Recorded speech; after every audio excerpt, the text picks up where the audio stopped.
Hello students, हम लोग की जो आज यूनिट है दैट इज यूनिट 3। तो यूनिट 3 में क्या क्या टॉपिक हम लोग डिस्कस करेंगे एक बार जरा देखिए।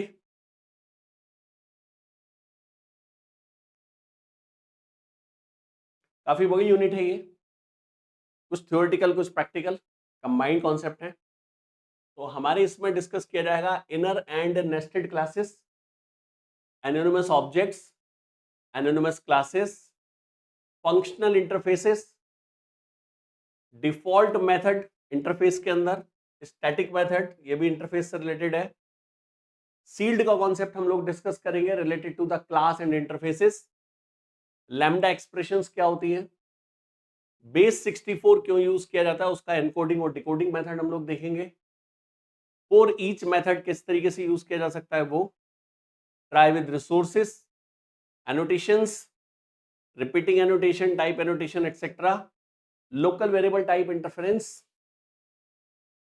Switch expression, yield keyword and records. ये कुछ टॉपिक हैं जो हमारे इस यूनिट में कवर किए जा रहे हैं। आज हम लोग इन सभी टॉपिक्स को वन बाय वन देखेंगे रिवीजन के पॉइंट ऑफ व्यू से, और साथ में इंपॉर्टेंट क्वेश्चंस के बारे में भी बात करेंगे। कोशिश की है कि सभी के साथ में आपको एग्जांपल्स भी मैं भी दूं, जिससे कि आप लोगों को कॉन्सेप्ट और अच्छे से समझ में आए। तो let's start from the first concept, inner classes. बेटा जावा में एक फीचर होती है, जावा में आप किसी भी क्लास के अंदर क्लास क्रिएट कर सकते हैं। Even if you can also create a class with in the function also. मैं रिपीट कर रहा हूं, आप किसी भी क्लास में कोई भी क्लास क्रिएट कर सकते हैं और फंक्शन के अंदर भी आप क्लास क्रिएट कर सकते हैं। तो किसी क्लास में यदि आपने कोई क्लास क्रिएट की तो उसको हम लोग बोलते हैं inner class, something like this. आपने क्लास क्रिएट की है क्लास ए, तो इसमें हमने क्लास बी बनाई है, क्लास सी बनाई है और क्लास सी में क्लास डी बनाई है। तो आप nth लेवल तक नेस्टिंग कर सकते हैं, किसी भी क्लास के अंदर कोई भी क्लास आप क्रिएट कर सकते हैं, कोई इशू नहीं है। इवन इफ आप किसी फंक्शन के अंदर भी क्लास बना सकते हैं। क्लास ए void f1 एक फंक्शन है, इस फंक्शन के अंदर एक क्लास क्रिएट की है बी। तो किसी फंक्शन में भी क्लास क्रिएट की जा सकती है। तो यदि क्लास के अंदर आप क्लास क्रिएट कर रहे हैं तो this is known as inner class. ये कई बार बड़ी यूजफुल होती है और प्रोग्रामिंग करते समय हमारे लिए बहुत काम आती है। तो we can create nested classes in Java within the class और within the function also. But don't forget that classes are data types, not the members of the class. Always use classes as class. मैं repeat कर देता हूं, class class होती है, class का मतलब होता है data type, user defined data type. तो उसे किसी क्लास के मेंबर की तरह ट्रीट नहीं करना है। क्लास को आप एक्सेस नहीं करेंगे, क्लास का ऑब्जेक्ट बनाएंगे, ये ध्यान रखना। साथ में क्लास के स्कोप का भी आपको ध्यान रखना है। यहां फंक्शन के अंदर जो ये क्लास क्रिएट की गई है क्लास बी, इसका स्कोप केवल इसी फंक्शन के अंदर है। इस फंक्शन के बाहर आप इस क्लास को यूज नहीं कर सकते, एक्सेस नहीं कर सकते, नॉट पॉसिबल। लेकिन ये जो आपकी क्लास बी है, सी और डी है, इनके स्कोप का आपको ध्यान रखना है। क्लास ए के अंदर क्लास बी है तो बी और सी एक दूसरे को यूज कर सकते हैं, कोई इशू नहीं है। डी को आप क्लास सी के अंदर ही यूज करेंगे। आप कहेंगे सर हमें इस क्लास के बाहर यूज करना हो तो उसके लिए एक स्पेसिफिक सिंटेक्स है, वो आपको यूज करना पड़ेगा, वो मैं अभी आपके साथ डिस्कस करूंगा। सेकेंड इंपॉर्टेंट पॉइंट, कोई भी जो मेन क्लास होती है उसके साथ केवल दो मॉडिफायर पॉसिबल है, आइदर डिफॉल्ट यानी कुछ नहीं लिखेंगे और पब्लिक। क्लास प्राइवेट नहीं होती, क्लास स्टैटिक नहीं होती, क्लास प्रोटेक्टेड नहीं होती, क्लास के मेंबर्स होते हैं। और ये जो आपकी बी और सी क्लास है, ये क्लास ए के मेंबर है। तो आप इन्हें प्राइवेट भी ले सकते हो, स्टैटिक भी ले सकते हो, प्रोटेक्टेड भी ले सकते हो, ये ध्यान रखिएगा। तो जो इनर क्लासेस है वो प्राइवेट हो सकती है, स्टैटिक हो सकती है, प्रोटेक्टेड हो सकती है। लेकिन जो मेन क्लास है आपकी क्लास है, इसके साथ दो ही ऑप्शंस पॉसिबल है, अदर डिफॉल्ट या तो कुछ नहीं लिखोगे या फिर पब्लिक। पब्लिक का मतलब है आप दूसरे पैकेज में यूज करना चाह रहे हो, डिफॉल्ट का मतलब है केवल अपने ही पैकेज में यूज करोगे। ओके। नेस्टेड क्लासेस में बी स्टैटिक, प्राइवेट, प्रोटेक्टेड और पब्लिक, ध्यान रखनी है ये बात। अब ऑब्जेक्ट कैसे क्रिएट करेंगे हम इनका, या हम इन क्लासेस को यूज क्यों करते हैं, तो मैंने अभी बताया आपको कि कई बार ये बहुत यूजफुल होती हैं, बहुत काम में आती हैं, ठीक है ना। It is a way of logically grouping classes that are only used in one place. आपने क्लासेस का ग्रुप कर दिया, सिमिलर टाइप की क्लासेस को आपने एक ही क्लास में डाल दिया। If a class useful to only one other class, then it is logical to embed it in that class and keep them together. Nesting such helper classes makes their packages more streamlined. तो ज्यादा अच्छा concept रहता है भाई, similar type की 4-5 class है, उन्हीं class को आपस में एक दूसरे को यूज करना है तो उन्हें क्लास में ही डाल दीजिए। एनकैप्सुलेशन का कॉन्सेप्ट आपका इंक्रीज होता है, ठीक है ना, it increases encapsulation. Consider two top-level classes A and B, where B needs access to members of A that would otherwise be declared private. By hiding class B within class A, A's member can be declared private and B can access them. In addition, B itself can be hidden from the outside world. General बात करता हूं, आपके पास class A है, उसके अंदर एक class B है, ठीक है ना, आपने उसे प्राइवेट बना दिया, तो बेटा वो क्लास का अंदर जो मेंबर प्राइवेट है वो कहाँ एक्सेस होता है, केवल और केवल क्लास के अंदर, क्लास के बाहर यूज नहीं कर सकते। तो वो क्लास आपके आउटसाइड दी वर्ल्ड हाइड हो गई। लेकिन यदि आपने क्लास बी को बाहर बनाया होता तो इसको कोई भी एक्सेस कर सकता था सेम पैकेज में, ठीक है ना। तो क्लास है भी लेकिन दूसरों के लिए अवेलेबल नहीं है, केवल उसी क्लास के अंदर आप यूज कर पाएंगे। तो ऐसे फायदे हमें मिलते हैं। It can lead to more readable and maintainable code, code भी बेटर लगता है, ठीक है ना। छोटी छोटी क्लासेस है, जगह जगह बनाने की जरूरत नहीं है, उसी क्लास में बनाया, यूज किया, फिनिश। कोड रीडेबल होता है, मेंटेनेबल होता है। देखो एक एग्जांपल लेते हैं कि ऑब्जेक्ट्स वगैरह यदि बनाने पड़े तो कैसे बनाएंगे। एक तो ये ध्यान रखना कि आपके पास एक क्लास ए है,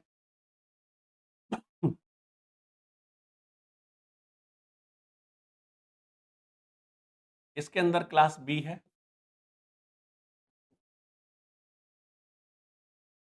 मान लीजिए यहां एक फंक्शन है,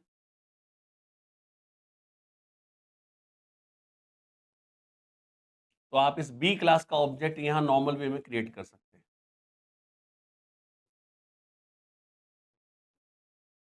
नथिंग स्पेशल, ठीक है ना। क्लास बी कहाँ है, क्लास ए के अंदर। तो क्लास ए में हमारे पास फंक्शन f1 भी है, तो f1 के अंदर सिंपल क्लास बी का ऑब्जेक्ट क्रिएट कर लो and it's ready to use. अब आप इसको यहाँ यूज कर सकते हैं। अब आप कैसे इस क्लास के बाहर यदि यूज करना हो तो ध्यान से देखो, एक क्लास बनाई आउटर क्लास, उसके अंदर एक इनर क्लास है, तो मैंने नाम भी यही रखे हैं, आउटर क्लास और इनर क्लास। तो अब इनर क्लास का ऑब्जेक्ट बनाना है इस क्लास के बाहर, और ये क्लास कैसी है, नॉन स्टैटिक। स्टैटिक और नॉन स्टैटिक के रूल याद करो। नॉन स्टैटिक मेंबर कैसे एक्सेस होगा, केवल ऑब्जेक्ट से, बिना ऑब्जेक्ट के आप नॉन स्टैटिक मेंबर को एक्सेस नहीं कर सकते, ठीक है ना। तो जरा देखिए, an instance of inner class can exist only within an instance of outer class and has direct access to the methods and field of its enclosing instance. To instantiate an inner class, you must first instantiate the outer class. Bar bar repeat कर रहा हूं, अंदर वाली class का object बनाना है तो पहले बाहर वाली क्लास का ऑब्जेक्ट बनाओ, then create the inner object within the outer object, like this. देखो हमने आउटर क्लास का एक ऑब्जेक्ट बनाया, आउटर क्लास का ऑब्जेक्ट का नाम दे दिया आउटर ऑब्जेक्ट। अब यहां देखो क्या लिखा है, आउटर ऑब्जेक्ट। क्लास के अंदर हमारी क्लास कैसी थी, नॉन स्टैटिक। नॉन स्टैटिक कैसे एक्सेस होगा, ऑब्वियस है ऑब्जेक्ट से, तो डॉट फिर न्यू इनर क्लास ऐसे लिखेंगे आप, ठीक है ना। और यहां पर आप ले वेरिएबल डिक्लेयर करेंगे outer class dot inner class, तो इनर क्लास का ऑब्जेक्ट आपका बन जाएगा। हाँ, यदि वो क्लास होती स्टैटिक तो आप उसे डायरेक्ट इस आउटर क्लास के डॉट नोटेशन से भी एक्सेस कर सकते थे। कई बार ऐसा भी होता है, क्लास स्टैटिक भी हो सकती है। तो ध्यान रखेंगे, इनर क्लास प्राइवेट हो सकती है, प्रोटेक्टेड हो सकती है, स्टैटिक हो सकती है, लेकिन जो मेन क्लास होती है आपकी, यानी कि आउटर वाली क्लास जो होती है, वो केवल दो ही ऑप्शन पॉसिबल है, डिफॉल्ट या पब्लिक। ऑब्जेक्ट क्रिएशन का तरीका ध्यान रखना, यदि class inner class non static है तो पहले आउटर क्लास का ऑब्जेक्ट बनाएंगे और उस ऑब्जेक्ट की हेल्प से इनर क्लास का ऑब्जेक्ट क्रिएट होगा। लेकिन यदि स्टैटिक है तो डायरेक्ट क्लास नेम से आप एक्सेस करेंगे। नाउ एनोनिमस ऑब्जेक्ट, ये क्या कहानी है, क्यों है ये, एक बड़े सिंपल वे में बात करूंगा। हमने एक वेरिएबल डिक्लेयर किया, इंटीजर x इक्वल टू 20, कुछ प्रोग्रामिंग स्टेटमेंट्स लिखे हैं, फिर हमने y को कैलकुलेट किया, समथिंग लाइक दिस, कुछ वेरिएबल्स हमने यूज किए,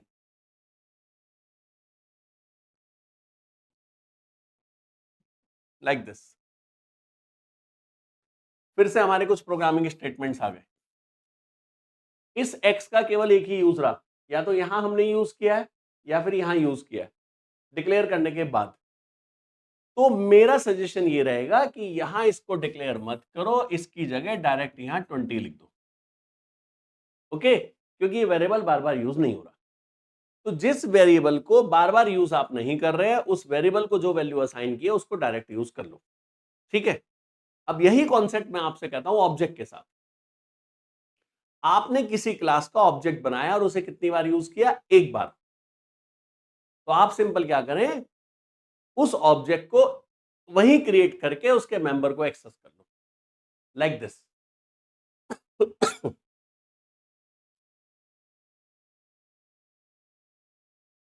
ध्यान से देखना,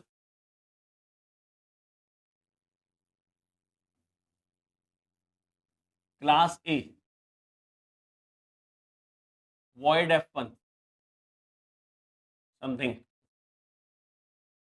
मैंने इस क्लास का ऑब्जेक्ट बनाया,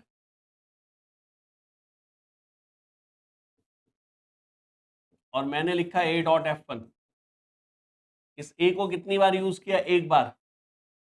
इस a को क्या असाइन किया? New a। तो इस न्यू a को उठाओ, इस a की जगह लिख दो,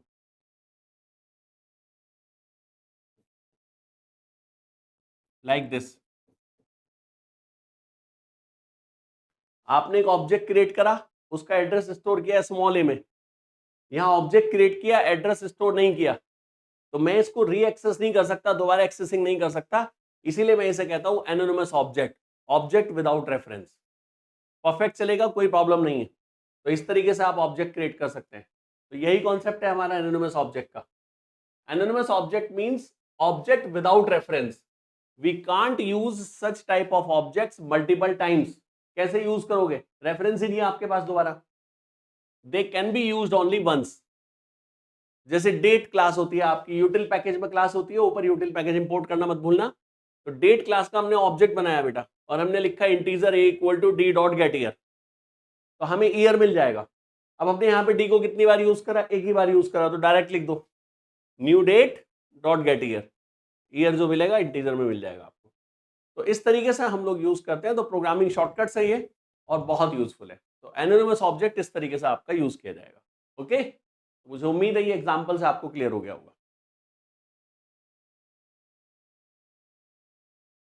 एनोनिमस क्लास, अब यदि एनोनिमस ऑब्जेक्ट है तो एनोनिमस क्लास भी है। एक ऐसी क्लास जिसका नाम ही नहीं है। आप कहेंगे सर नाम ही नहीं है तो यूज कैसे करेंगे? ठीक है ना, उसका ऑब्जेक्ट कैसे बनाएंगे? तो एक एग्जांपल से ही देख लें पहले, फिर थ्योरी पे बात करेंगे। तो देखिए,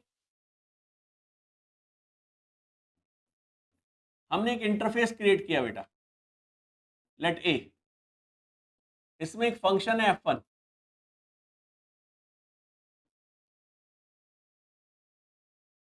अब आपको बताइए कि इंटरफेस का तो ऑब्जेक्ट नहीं बनेगा, तो हम इसे किसी ना किसी क्लास में इनहेरिट करेंगे, सिंपल सी बात है।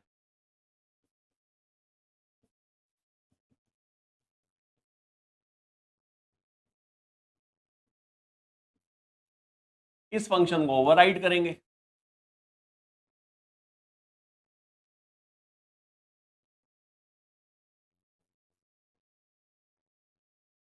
और अब आप जनरलाइजेशन का रूल फॉलो कर सकते हैं।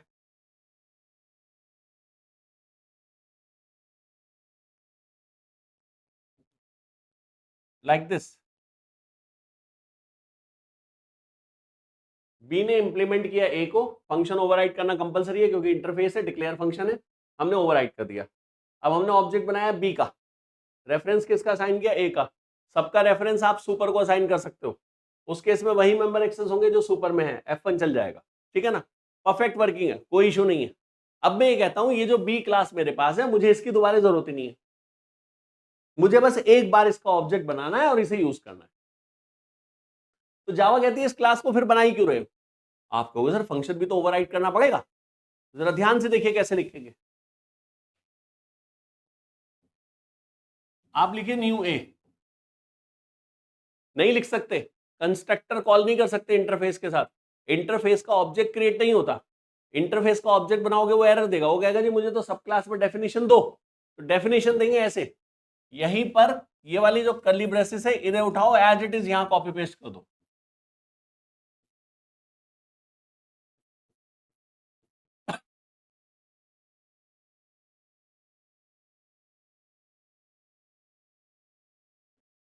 Like this. और आपको F1 कॉल करना था, डॉट F1 लगा के यहां कॉल कर लो। सिंटेक्स होगा अजीब सा, सुपर क्लास या सुपर इंटरफेस का ऑब्जेक्ट क्रिएट करने की कोशिश करेंगे और कर्ली ब्रेसेस में वहीं पे उस क्लास की डेफिनेशन दे देंगे और फिर आप अपने मेंबर को एक्सेस कर लेंगे। तो यहां पर ये कोड और ये कोड हमने यहां कंबाइंड कर दिया एक साथ। यहां जो हमने क्लास क्रिएट करी है, कर्ली ब्रेसेस क्लास के स्टार्ट है, क्लास के क्लोज है, उसके बाद इसके अंदर फंक्शन ओवरराइड हुआ है और डॉट F1 हमने फंक्शन कॉल किया है। तो यहाँ पे एनोनिमस क्लास भी है, एनोनिमस ऑब्जेक्ट भी है, ध्यान से सुनना, क्लास भी एनोनिमस, ऑब्जेक्ट भी एनोनिमस, और फंक्शन आपका कॉल हो गया। तो इसका सबसे बड़ा फायदा होता है शॉर्ट, इतना बड़ा कोड लिखने से अच्छा है बस ये लिख के काम चला दो। तो बहुत बेनिफिट है प्रोग्रामिंग शॉर्टकट्स ऐसे यूज करने में। In Java an anonymous class is a class without a name that's created for one time use. It's typically used when you need to create a class that implements an interface or extends a class, but you don't need to reuse the class elsewhere in your code. Reuse की जरूरत नहीं है, दोबारा जरूरत पड़ी तो फिर दोबारा लिखोगे, तो इससे तो अच्छा फिर क्लास ही बना लेते, ये ध्यान रखना। तो उस क्लास की दोबारा रिक्वायरमेंट नहीं है। जैसे थ्रेड का एग्जांपल हमने लिया है, बिल्कुल उसी टाइप से thread equal to new thread, हमने किसका ऑब्जेक्ट बनाया, रनेबल का। याद करो रनेबल क्या होता है, इंटरफेस होता है, तो यही ऑब्जेक्ट बना दिया, curly braces start, curly braces close, और फंक्शन कर दिया ओवरराइड, रन फंक्शन, ठीक है ना। और नीचे आपने जो वेरिएबल है उसके साथ डॉट स्टार्ट लिख लिया। तो इस तरीके से आप लोग इसे कर सकते हैं, डायरेक्ट भी लिख सकते थे, यहीं पे लिख देते डॉट स्टार्ट। तो इस तरीके से आपके एनोनिमस ऑब्जेक्ट और एनोनिमस क्लास यूज होती है, प्रोग्रामिंग में इनका बहुत फायदा, ठीक है ना।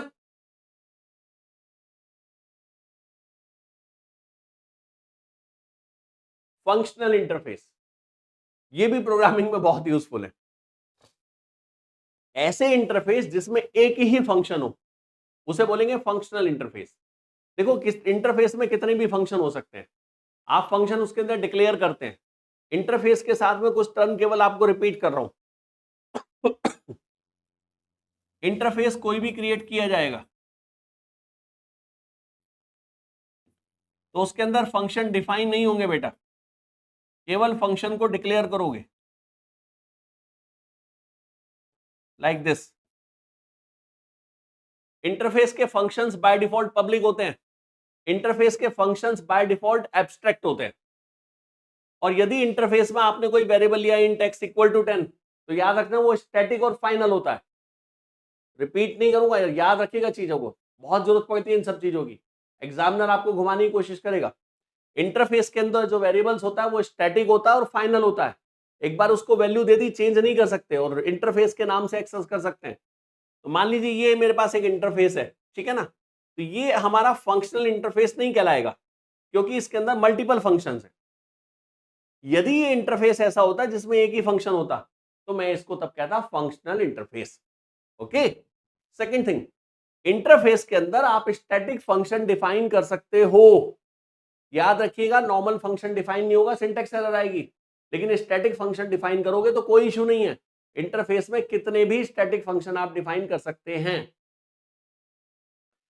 So a functional interface is an interface that contains only one abstract method, only one. That they can have only one functionality to exhibit. Functional interfaces in Java are the new feature that provide the users with the approach of fundamental programming. Functional interfaces are interfaces that ensures that they include precisely only one abstract method. असल में है क्या बेटा कि जावा में कुछ shortcuts दिए गए हैं, तो यदि आप फंक्शनल इंटरफेस यूज कर रहे हैं जिसमें एक ही फंक्शन है तो आप उसके साथ कुछ शॉर्टकट चीजें यूज कर सकते हैं, ये इसका फायदा होता है, ठीक है ना। Let's take an example. You can see this. हमारे पास है रनेबल, वही एग्जांपल जो अभी पीछे लिया था, ठीक है ना। तो उस रनेबल में रन फंक्शन होता है, एक ही फंक्शन होता है बेटा। तो ओवरराइड कर रहे हैं, public static void main anonymous class बनाई हमने, है ना, dot new thread new runnable call कर लिया, चल गया, कोई इशू नहीं है। ये हमारा पुराना मेथड है, स्टैंडर्ड मेथड है। अब इस कॉन्सेप्ट को ऐसे लेके जाओ, सॉरी, अच्छा ये तो हमने लिखा ही ऐसे बेटा। तो ये जो आपका रन फंक्शन है इसके अंदर, ये हमने हाथ के हाथ यही डिफाइन कर दिया। तो आप इस तरीके से फंक्शनल इंटरफेसेस को यूज कर सकते हैं। फंक्शनल इंटरफेसेस के साथ में बहुत फायदे हैं। वो इंटरफेस में बस कंडीशन याद रखना, एक ही फंक्शन होगा, दो फंक्शन नहीं होंगे, ठीक है, याद रखना यही चीज। Now next, default method. अब ये डिफॉल्ट मेथड कहां से आ गया? मेथड की तो बात ही नहीं करी मैंने आपसे कहा, इंटरफेस के अंदर जितने भी फंक्शंस होंगे वो सब डिक्लेयर होंगे, और स्टैटिक डिफाइन हो सकते हैं, कोई प्रॉब्लम नहीं है, स्टैटिक हम कितने भी डिफाइन कर सकते हैं। Now what is default? ये कॉन्सेप्ट कुछ इस तरीके से है, आपने एक इंटरफेस बनाया, उसमें 3-4 फंक्शन आपने बना दिए, और यूजर ने उन्हें यूज कर लिया अलग अलग, सबने अपने अपने हिसाब से डिफाइन कर लिए फंक्शन की definition, like this is an interface. एक प्रोग्रामर ने इसके फंक्शन को अपने हिसाब से डिफाइन किया, दूसरे प्रोग्रामर ने अपने हिसाब से, तीसरे प्रोग्रामर ने अपने हिसाब से डिफाइन कर दिया। अब मुझे सॉफ्टवेयर का एक नया वर्जन रिलीज करना है, और उसमें मुझे जरूरत है कि मैं इसमें एक फंक्शन डालूं, लेकिन उस केस में यदि मैं इसमें फंक्शन डालूंगा तो नीचे वालों को उस फंक्शन को क्या करना पड़ेगा? डिफाइन करना पड़ेगा, लेकिन वो कोड लिख चुके हैं, ठीक है ना। कोई नई क्लास बनेगी ई, वो उसे यूज करना चाहेगी, तो आप क्या करें, इसके अंदर एक डिफॉल्ट फंक्शन बना दें। डिफॉल्ट फंक्शन डिफॉल्ट कीवर्ड से बनेगा, और उसकी डेफिनेशन हो सकती है, कोई इशू नहीं है। तो आप किसी भी इंटरफेस में, कोई भी इंटरफेस आपके पास है, एक डिफॉल्ट फंक्शन डिफाइन कर सकते हैं जिसकी डेफिनेशन भी हो सकती है। Default methods enable you to add new functionality to the interfaces of your libraries and ensure binary compatibility with code written for older versions of those interface। पुराने concept में कोई प्रॉब्लम नहीं आएगी, मैंने पहले कहा है, जावा मान लो हम सॉफ्टवेयर का नया वर्जन निकाल रहे हैं तो उसमें कुछ नई फीचर डालनी है। Java provides a facility to create default method inside the interface. Methods which are defined inside the interface and tagged with default are known as default method, like this। देखो void f1 फंक्शन हमने क्या किया है? Declare.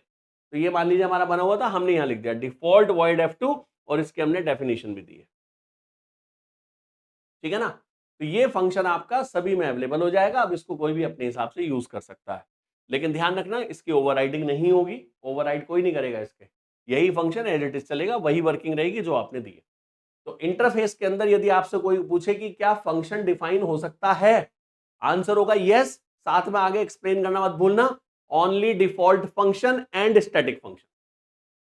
Static function कितने हो सकते हैं? कितने भी। डिफॉल्ट कितना होगा? एक, ज्यादा मत ले लेना, ठीक है ना। और डिक्लेयर कितने करोगे? एज यू विश, कितने भी फंक्शन कितने भी डिक्लेयर कर दो।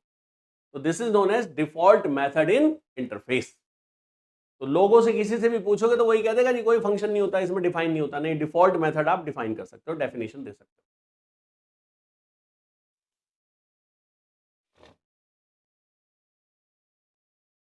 देखिए एक एग्जांपल हमने लिया है इसका।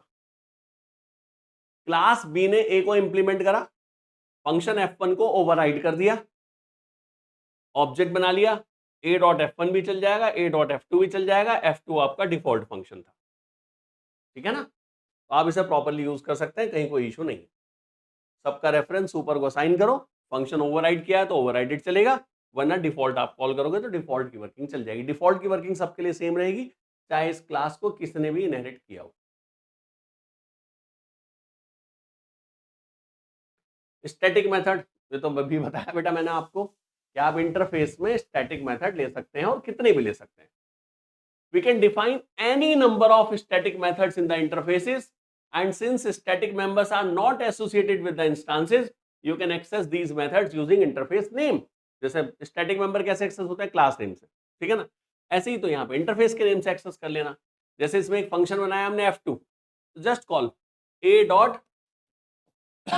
f2, a डॉट f3, क्योंकि दोनों फंक्शन मेरे स्टैटिक है। तो आप कितने भी फंक्शन ले सकते हो, ठीक है ना। Static methods are complete in all ways, hence we can't override them. Overriding की बात मत कर लेना इन स्टैटिक फंक्शन की, ध्यान रखना। ओवरराइडिंग का कोई कॉन्सेप्ट नहीं है, पूरे हैं अपने आप में। तो आप स्टैटिक मेथड्स भी इंटरफेस में ले सकते हो। ओके, सील्ड क्लास, क्लास को सील कर दो, वही इनहेरिट करेगा जिसे आप चाहोगे। यदि आप चाहते हो कि x मेरी क्लास को यूज कर सके तो करेगा, और y ना कर सके तो नहीं करेगा। सील्ड का कॉन्सेप्ट ये है, समथिंग लाइक दिस। एक हमने क्लास बनाई a, सबने इनहेरिट कर लिया, b ने, c ने, d ने, e ने। मैं चाहता हूं b और c तो इनहेरिट कर सके, d और e मेरी क्लास को इनहेरिट ना कर सके। अभी तो कोई भी कर लेगा। तो आप यदि क्लास a क्रिएट करेंगे तो इसको कोई भी इनहेरिट कर लेगा, सॉरी हाँ एक्सटेंड कर लेगा, ठीक है ना। अब आप क्या करें, इसमें ये लिख दो सील्ड क्लास a, और आगे लिखना परमिट्स, किसे किसे परमिशन है, केवल b को और c को, बस। तो अब केवल और केवल b और c ही इसे इनहेरिट कर पाएंगी। यदि d ने और e ने इनहेरिट करने की कोशिश करी तो एरर आएगी, ठीक है। तो बड़ी अच्छी फीचर है, जिस क्लास को हम चाहेंगे वही इनहेरिट करेगी, बाकी कोई और इनहेरिट ही नहीं करेगा। देखो जनरल बात करूं तो इनहेरिट कोई भी किसी को कर सकता है, लेकिन बेटा एक बात बताओ, टेबल को फर्नीचर थोड़ी इनहेरिट करेगा, फर्नीचर टेबल को करेगा। अब यदि फर्नीचर किसी एनिमल को कर ले तो कर लो, कौन सा जावा मना कर रही है। और आप डिफाइन करो ना कि एनिमल को इनहेरिट करे कौन, lion, tiger, etcetera etcetera. Properly define करो कौन किसको इनहेरिट करेगा, ठीक है ना। तो वो कॉन्सेप्ट हमारा यूज होता है। अब इसमें कुछ रूल्स भी हैं। ये जो बी और सी है, जब ये नीचे इसको डिफाइन करेंगी इनहेरिट करने की, क्लास ए को जब ये इनहेरिट करेगा, तो ध्यान रखना बी और सी तीन में से कोई एक होने चाहिए, कंपलसरी है। बी भी सील्ड होगी, या नॉन सील्ड होगी, या स्टैटिक, सॉरी फाइनल होगी, ठीक है ना। रिपीट कर रहा हूं, सील्ड, नॉन सील्ड या फाइनल। फाइनल का मतलब उसके नीचे कोई क्लास नहीं होगी, सील्ड का मतलब उसके नीचे कोई क्लास होगी तो उसे भी बताना पड़ेगा कौन इनहेरिट करेगा, और नॉन सील्ड का मतलब है इसे कोई इनहेरिट ही नहीं करेगा, बात खत्म हो जाती है यहीं पे, ठीक है ना। आगे कोई भी इनहेरिट कर ले, हमें कोई परेशानी नहीं है। तो आप ये बताएंगे, कंपलसरी कंडीशन है। Using sealed keyword, we can restrict the implementation of our interface or class to some limited classes. Only permitted classes inherits the interface or sealed classes. In general, any class or interface can inherit any class or interface, but we can restrict it. जैसे हमने लिखा public sealed class, class का नाम shape, permits किसे किसे, circle, square और rectangle को। तभी सर्कल इनहेरिट करेगा, ठीक है, स्क्वायर इनहेरिट करेगा, ठीक है, रेक्टेंगल करेगा, ठीक है, पैराबोला करेगा, एरर आएगी, इलिप्स करेगा, एरर आएगी, नहीं कर सकते। अब रेस्ट्रिक्शन मैंने क्या क्या बताई, जो सब क्लास होगी वो या तो सील्ड होगी, मैनुअली लिखना पड़ेगा, या नॉन सील्ड होगी, या फाइनल होगी। ये रेस्ट्रिक्शंस हैं। Constant, they must have exactly one of the following modifiers. Number 1, final, या तो क्लास को फाइनल बनाओगे उसे, सब क्लास को, कि उसे कोई इनहेरिट नहीं कर सकता, बात खत्म। या उसे भी सील्ड बनाओगे और उसमें मेंशन करोगे कि इसको भी कौन कौन इनहेरिट करेगा, तो can only B extended bye it's permitted सब क्लास। या आपको नॉन सील्ड कीवर्ड लिखना पड़ेगा। नॉन सील्ड से मतलब है कोई भी कर ले, ठीक है, कोई भी कर ले, पर आपको बताना पड़ेगा। Can be extended by unknown sub classes. A sealed class can not prevent its permitted sub classes from doing this. रोक नहीं सकते आप। मैंने आपके साथ कुछ शेयर किया, आप किसे कर रहे हैं, मैं नहीं रोक सकता यदि नॉन सील्ड कर दिया, ठीक है ना। तो ये चीज आपको ध्यान रखनी है, कंपलसरी कंडीशन है। तो सील्ड भी बड़ी अच्छी फीचर है आपकी जावा की, केवल वही इनहेरिट करेगा जिसको बताओगे। Lambda expression, programming shortcuts. Practice में यदि आ गए तो इनसे अच्छा कॉन्सेप्ट नहीं है जावा में। आपको ये लगेगा कितना काम आसान कर दिया, ठीक है ना। तो हम लोग लैम्डा एक्सप्रेशंस यूज कर सकते हैं सॉरी, ये असल में बेटा प्रोग्रामिंग शॉर्टकट्स होते हैं, बहुत इजी होते हैं। मैं आपको अदर देन जावा पहले एक्सप्लेन करता हूं तो समझ में आएगा। फिर वापस यहां आते हैं इस स्लाइड पे। एक फंक्शन है f1, इसमें 2 पैरामीटर पास किए हैं। यहां पर कोई वर्किंग की गई है, ठीक है ना। इस फंक्शन की जरूरत मुझे दोबारा नहीं पड़ती, एक ही बार पढ़नी है। तो कुछ ऐसे लिख दूंगा, ए और बी 2 पैरामीटर पास करूंगा, एरो और जो कर्ली ब्रेसेस में डेफिनेशन है वो लिख दूंगा, बस खत्म। आपको सर वॉइड नहीं लिखा, कुछ नहीं लिखना, बस ऐसे ही लिख दो। यदि ऐसा हुआ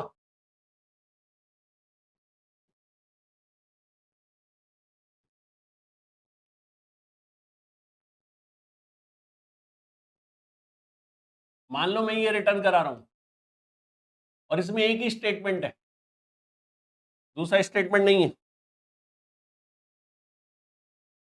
इसको मैं ऐसे लिख दूंगा,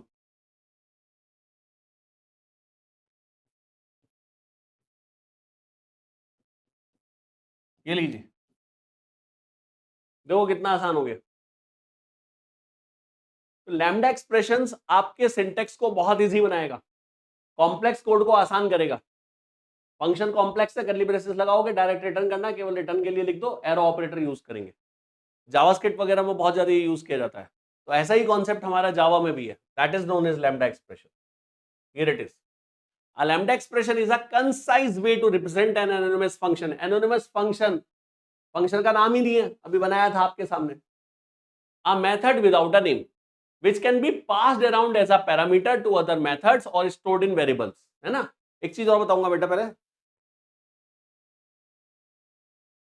देखो यहां मैंने इनकी डेटा टाइप नहीं बताई, जैसे यहां लिखा है इंटीजर ए बी, यहां लिखा है, तो यहां पे ये डेटा टाइप अपने आप ले लेगा। जब आप पैरामीटर पास करोगे तो वो अपने आप डेटा टाइप उसके कंसीडर कर लेगा। कैसी, जैसी वैल्यू पास करोगे, इंटीजर पास करोगे इंटीजर ले लेगा, फ्लॉट पास करोगे फ्लॉट, और डबल पास करोगे तो डबल। ये भी इसकी फीचर है, डेटा टाइप अपने आप कंसीडर की जाती है यहाँ पे। Using lambda expressions, we can write more readable and maintainable code when dealing with functional interfaces. Features, concise syntax है, और फंक्शनल इंटरफेस याद करो कुछ देर पहले क्या बताया था, ऐसे इंटरफेस जिनमें एक ही फंक्शन होता है, तो उनको हम यहाँ पे बड़े अच्छे से यूज कर लेते हैं। They can only be used where the target type is a functional interface. A functional interface is an interface with a single abstract method। ये आपको पता, ऑलरेडी हम डिस्कस कर चुके हैं। रनेबल क्लास है, कंपेरेटर है, इस तरीके की कोई भी क्लास, ठीक है ना। तो लैम्डा एक्सप्रेशंस का कॉन्सेप्ट बड़ा प्यारा है बेटा। टाइप इंटरफेरेंस साथ में इसमें फीचर है, जो अभी मैं यहां बता रहा था आपको, कि मैं जो डेटा टाइप की वैल्यू पास करूंगा ये अपने आप उसे ले लेगा। तो इसे हम कहते हैं टाइप इन्फ्रेंस। ये फीचर वैसे आगे एक छोटा सा टॉपिक भी लिया है हमने। टाइप इन्फ्रेंस क्या होता है, जावा ये कहती है कि आप वेर कीवर्ड लगाओ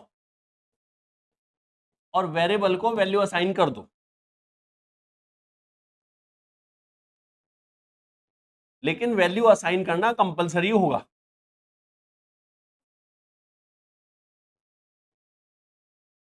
कहता है जब आप वैल्यू असाइन करोगे मैं डेटा टाइप उसके हिसाब से अपने आप ले लूंगा। 5 इंटीजर है, एक ही डेटा टाइप हो गई इंटीजर, मैंने कहीं नहीं लिखा। 7.29 डबल है, बी की डेटा टाइप हो गई डबल, मैंने कहीं नहीं लिखा।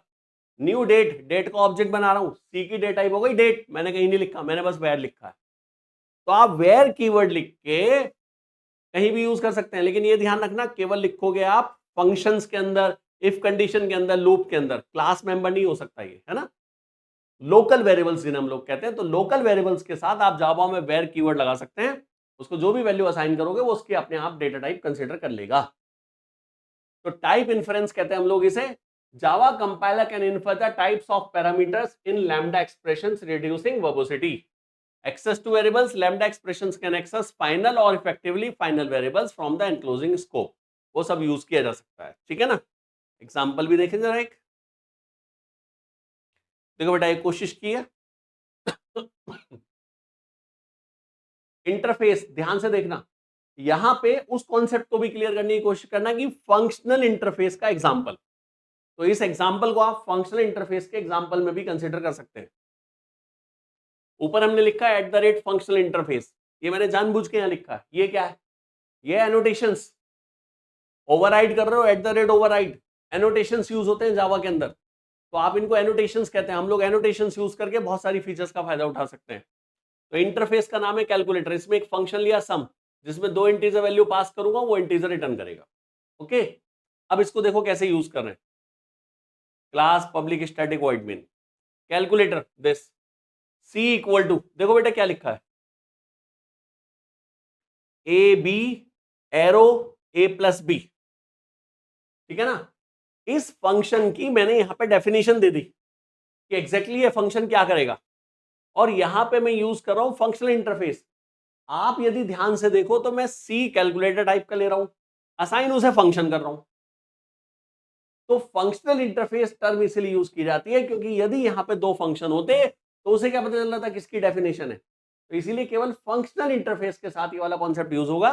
हमने कहा calculator c equal to this, तो आपका ये फंक्शन की डेफिनेशन इसको असाइन हो जाएगी। अब आप इस सी का सम फंक्शन कॉल करना, उसमें 2 पैरामीटर पास करना, जैसे हमने यहां पे किया है। देखो ये रहा, हमने लिखा सी डॉट सम, क्या पास किया 1020, 1020 किस में आ गया, ए बी में, क्या रिटर्न हुआ ए प्लस बी यानी 30, 30 आपका यहां प्रिंट हो जाएगा। तो ये आपकी लैम्डा एक्सप्रेशन है, जो अभी मैं आपको एरो ऑपरेटर का कॉन्सेप्ट बता रहा था, ठीक है ना। तो इस तरीके से बड़ा इजी कॉन्सेप्ट हम लोग लिख लेते हैं, वरना आपको क्या करना पड़ता, पहले एक क्लास बनानी पड़ती, फिर उसमें ओवरराइडिंग करनी पड़ती, फिर आपको ऑब्जेक्ट बनाना पड़ता, फिर उस फंक्शन को कॉल करते हैं। अरे कौन इतना झंझट करेगा बेटा, सिंपल इससे इंप्लीमेंट कर लो।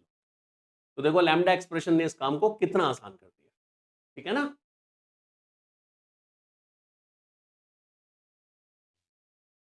मेथड रेफरेंस सुन के बड़ा अजीब सा लगेगा। आपने जावा में एक इंटीजर वेरिएबल लिया, उसमें क्या स्टोर किया, इंटीजर। आपने एक क्लास टाइप का वेरिएबल लिया स्टूडेंट, तो उसमें क्या स्टोर करोगे, स्टूडेंट, है ना। यहां पर हमारे पास एक कॉन्सेप्ट है मेथड रेफरेंस का।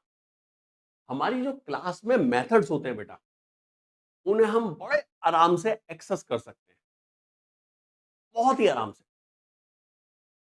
3 टाइप के मेंबर्स क्लास में, कंस्ट्रक्टर होगा, फंक्शन होगा, या स्टैटिक मेंबर होगा। फिर से रिपीट कर रहा हूं, किसी भी क्लास में फंक्शन है, कंस्ट्रक्टर है, स्टैटिक मेंबर है, तीनों केस में आप सिंटेक्स यूज कर सकते हैं मेथड रेफरेंस का, ठीक है ना। बहुत इजी कॉन्सेप्ट है। Method reference is a shorthand syntax that allows you to refer to an existing method by name, तो आप नेम से उसे रेफर करेंगे। It is essentially a compact and easy to read way to pass existing method as lambda expressions. Method references enable you to treat methods as lambda expressions directly, enhancing code clarity and reducing verbosity. Direct working हो जाती है, concept इतना simple हो जाता है, बहुत ज्यादा। Features क्या क्या है इसकी, रीडेबिलिटी, कोड रीडेबल होगा, रीयूज, बार बार रीयूज कर सकते हैं, टाइप इन्फ्रेंस तो है ही बेटा, मैं डेटा टाइप पास करूंगा, अपने आप वो वैल्यू कंसीडर कर लेगा उसके हिसाब से, ठीक है ना। एग्जाम्पल से समझो, एग्जाम्पल से जल्दी चीजें समझ में आती है, थ्योरी लिखनी भी आसान हो जाती है। यहां पे बेटा एक इंटरफेस है, और इस इंटरफेस में मैंने एक फंक्शन लिया है सम, 2 पैरामीटर में पास कर रहा हूं, ठीक है ना। अब मैंने आपको कॉन्सेप्ट अभी सिखाया था लैम्डा एक्सप्रेशन का, तो वो मैंने यूज किया था। मैं जानबूझ के वही मैंने एग्जाम्पल लिया है जिससे कि आप लोगों को समझना आसान रहे। हमने क्लास बनाई बी, इसमें एक स्टैटिक फंक्शन है जिसमें हमने ये लिया है, और हमने क्या किया, जो एक्स वाई आए हैं उसको सी में सम कराया और डिस्प्ले करा दिया, ये हमारा फंक्शन है। अब ये हम यहां पे बात करेंगे स्टैटिक रेफरेंस की। डबल कॉलन यूज किया जाता है बेटा। देखो स्मॉल ए टाइप का एक वेरिएबल लिया, किसका, इस कैपिटल ए का, और हमने लिखा बी कॉलन एड। बहुत ध्यान से देखना, बी मतलब बी आपकी क्लास हो गई है, एड इसमें फंक्शन हो गया। तो हमने कहा हम ऐड फंक्शन जो है इंटरफेस को असाइन कर रहे हैं। इंटरफेस को भी कोई फंक्शन असाइन होता होगा, कभी नहीं होता। तो ये फंक्शनल इंटरफेस है। फंक्शनल इंटरफेस वो है जिसमें एक ही फंक्शन है, तो वो ये एज्यूम कर लेगा कि इस फंक्शन का मतलब ये वाला फंक्शन है। मैं रिपीट कर रहा हूं, इस फंक्शन का मतलब ये फंक्शन है। अब आप कॉल करें a डॉट सम तो ये सम फंक्शन कॉल करा, क्या पास करा 1020। वो बेटा 1020 पता है किसमें पास हो जाएगा, इस ऐड फंक्शन में। और ऐड फंक्शन कैसा है, स्टैटिक, तो किससे एक्सेस करोगे, क्लास के नेम से। तो हमने लिखा है b कॉलन ऐड, ब्रैकेट मत लगाना आगे, फंक्शन कॉल नहीं कर रहे हैं हम, केवल असाइनमेंट कर रहे हैं, हम उसे बता रहे हैं कि किस टाइप का है, ठीक है ना। तो ये अपने आप जैसे ही आपने कॉल किया a डॉट सम,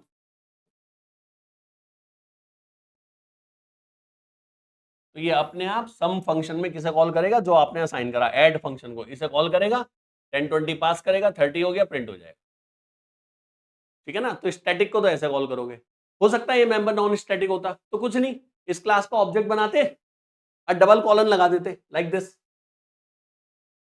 तीन टाइप के रेफरेंस होते हैं ये भी ध्यान रखना, reference to static member, reference to non static and reference to constructor. देखो नॉन स्टैटिक, इस बार हमने फंक्शन सेम बनाया लेकिन कैसा लिया, नॉन स्टैटिक। तो देखिए पहले इस क्लास का ऑब्जेक्ट बनाना पड़ेगा, तो बी क्लास का हमने ऑब्जेक्ट बनाया और अब हमने ऑब्जेक्ट डबल कॉलन ऐड लिख दिया लाइक दिस।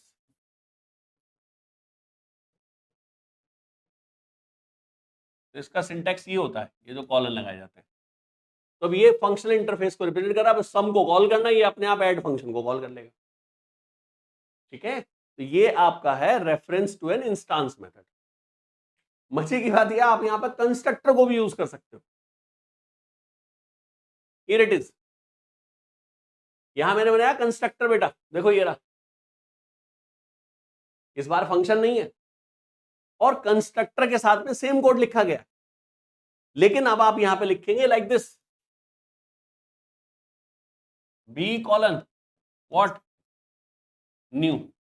बस ये अपने आप जब आप पैरामीटर पास करोगे तो इस वाले कंस्ट्रक्टर को कॉल कर लेगा, इसमें दो पैरामीटर पास करके उसे चला देगा जब आप a डॉट सम लिखोगे, जैसे हमने यहां लिखा है। तो कंस्ट्रक्टर को भी आप यूज कर सकते हैं। तो आपके रेफरेंस कितने हुए, reference to a static member, reference to a non static member and reference to a constructor. Okay, तो तीन तरीके के आप रेफरेंस यूज कर सकते हैं। तो दिस इज नोन एज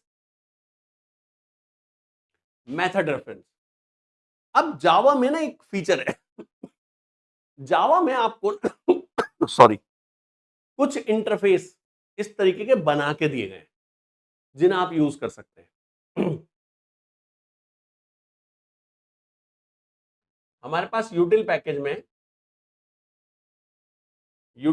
बेटा फंक्शन नाम की लाइब्रेरी होती है, तो उसमें हमारे पास ये इंटरफेसेस होते हैं।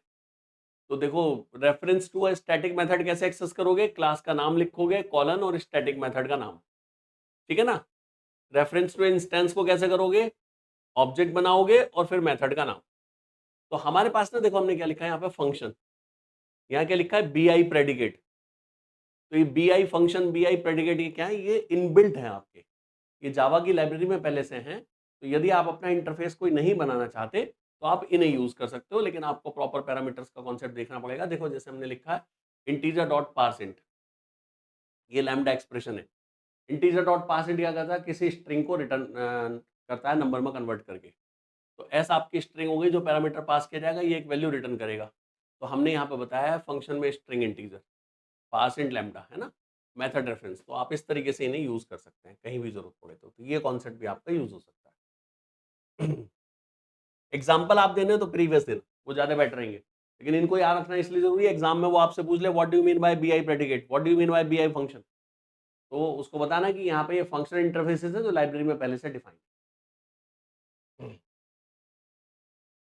सेम एग्जाम्पल है बस ऐसी एक, देखिए कंस्ट्रक्टर का हमने ले लिया यहाँ पे, लैम्डा एक्सप्रेशन लिखनी है सप्लायर लिस्ट स्ट्रिंग टाइप की, list supplier equal to this, देखो constructor new array list, direct हमने यूज कर लिया। तो आप ऐसे कर सकते हैं, कोई प्रॉब्लम नहीं है, ठीक है।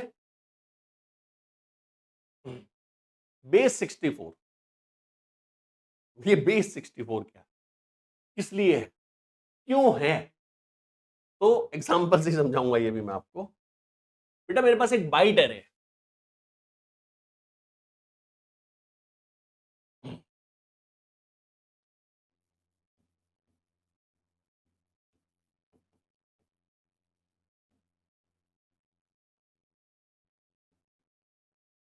इसमें ऑलरेडी कुछ बाइट्स हैं मेरे पास, कहीं से आई हैं, कहीं मैंने नेटवर्क कनेक्शन से डेटा रीड कराया, किसी फाइल से रीड किया है।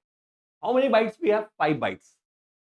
अब ये 5 बाइट मुझे भेजनी है, तो बाइनरी डेटा है, ये टेक्स्ट डेटा नहीं है। लेकिन जिसे मुझे भेजना है वो केवल टेक्स्ट डेटा को ही सपोर्ट करता है। अब इस बाइनरी को मैं टेक्स्ट में कैसे कन्वर्ट करूं? ठीक है ना? तो सुनिए,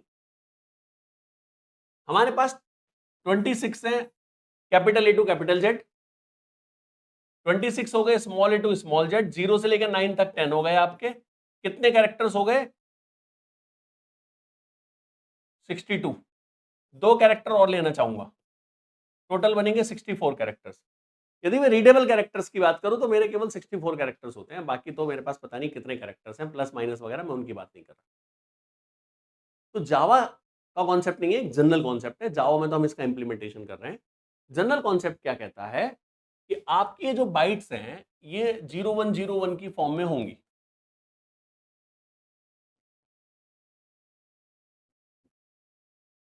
समथिंग लाइक।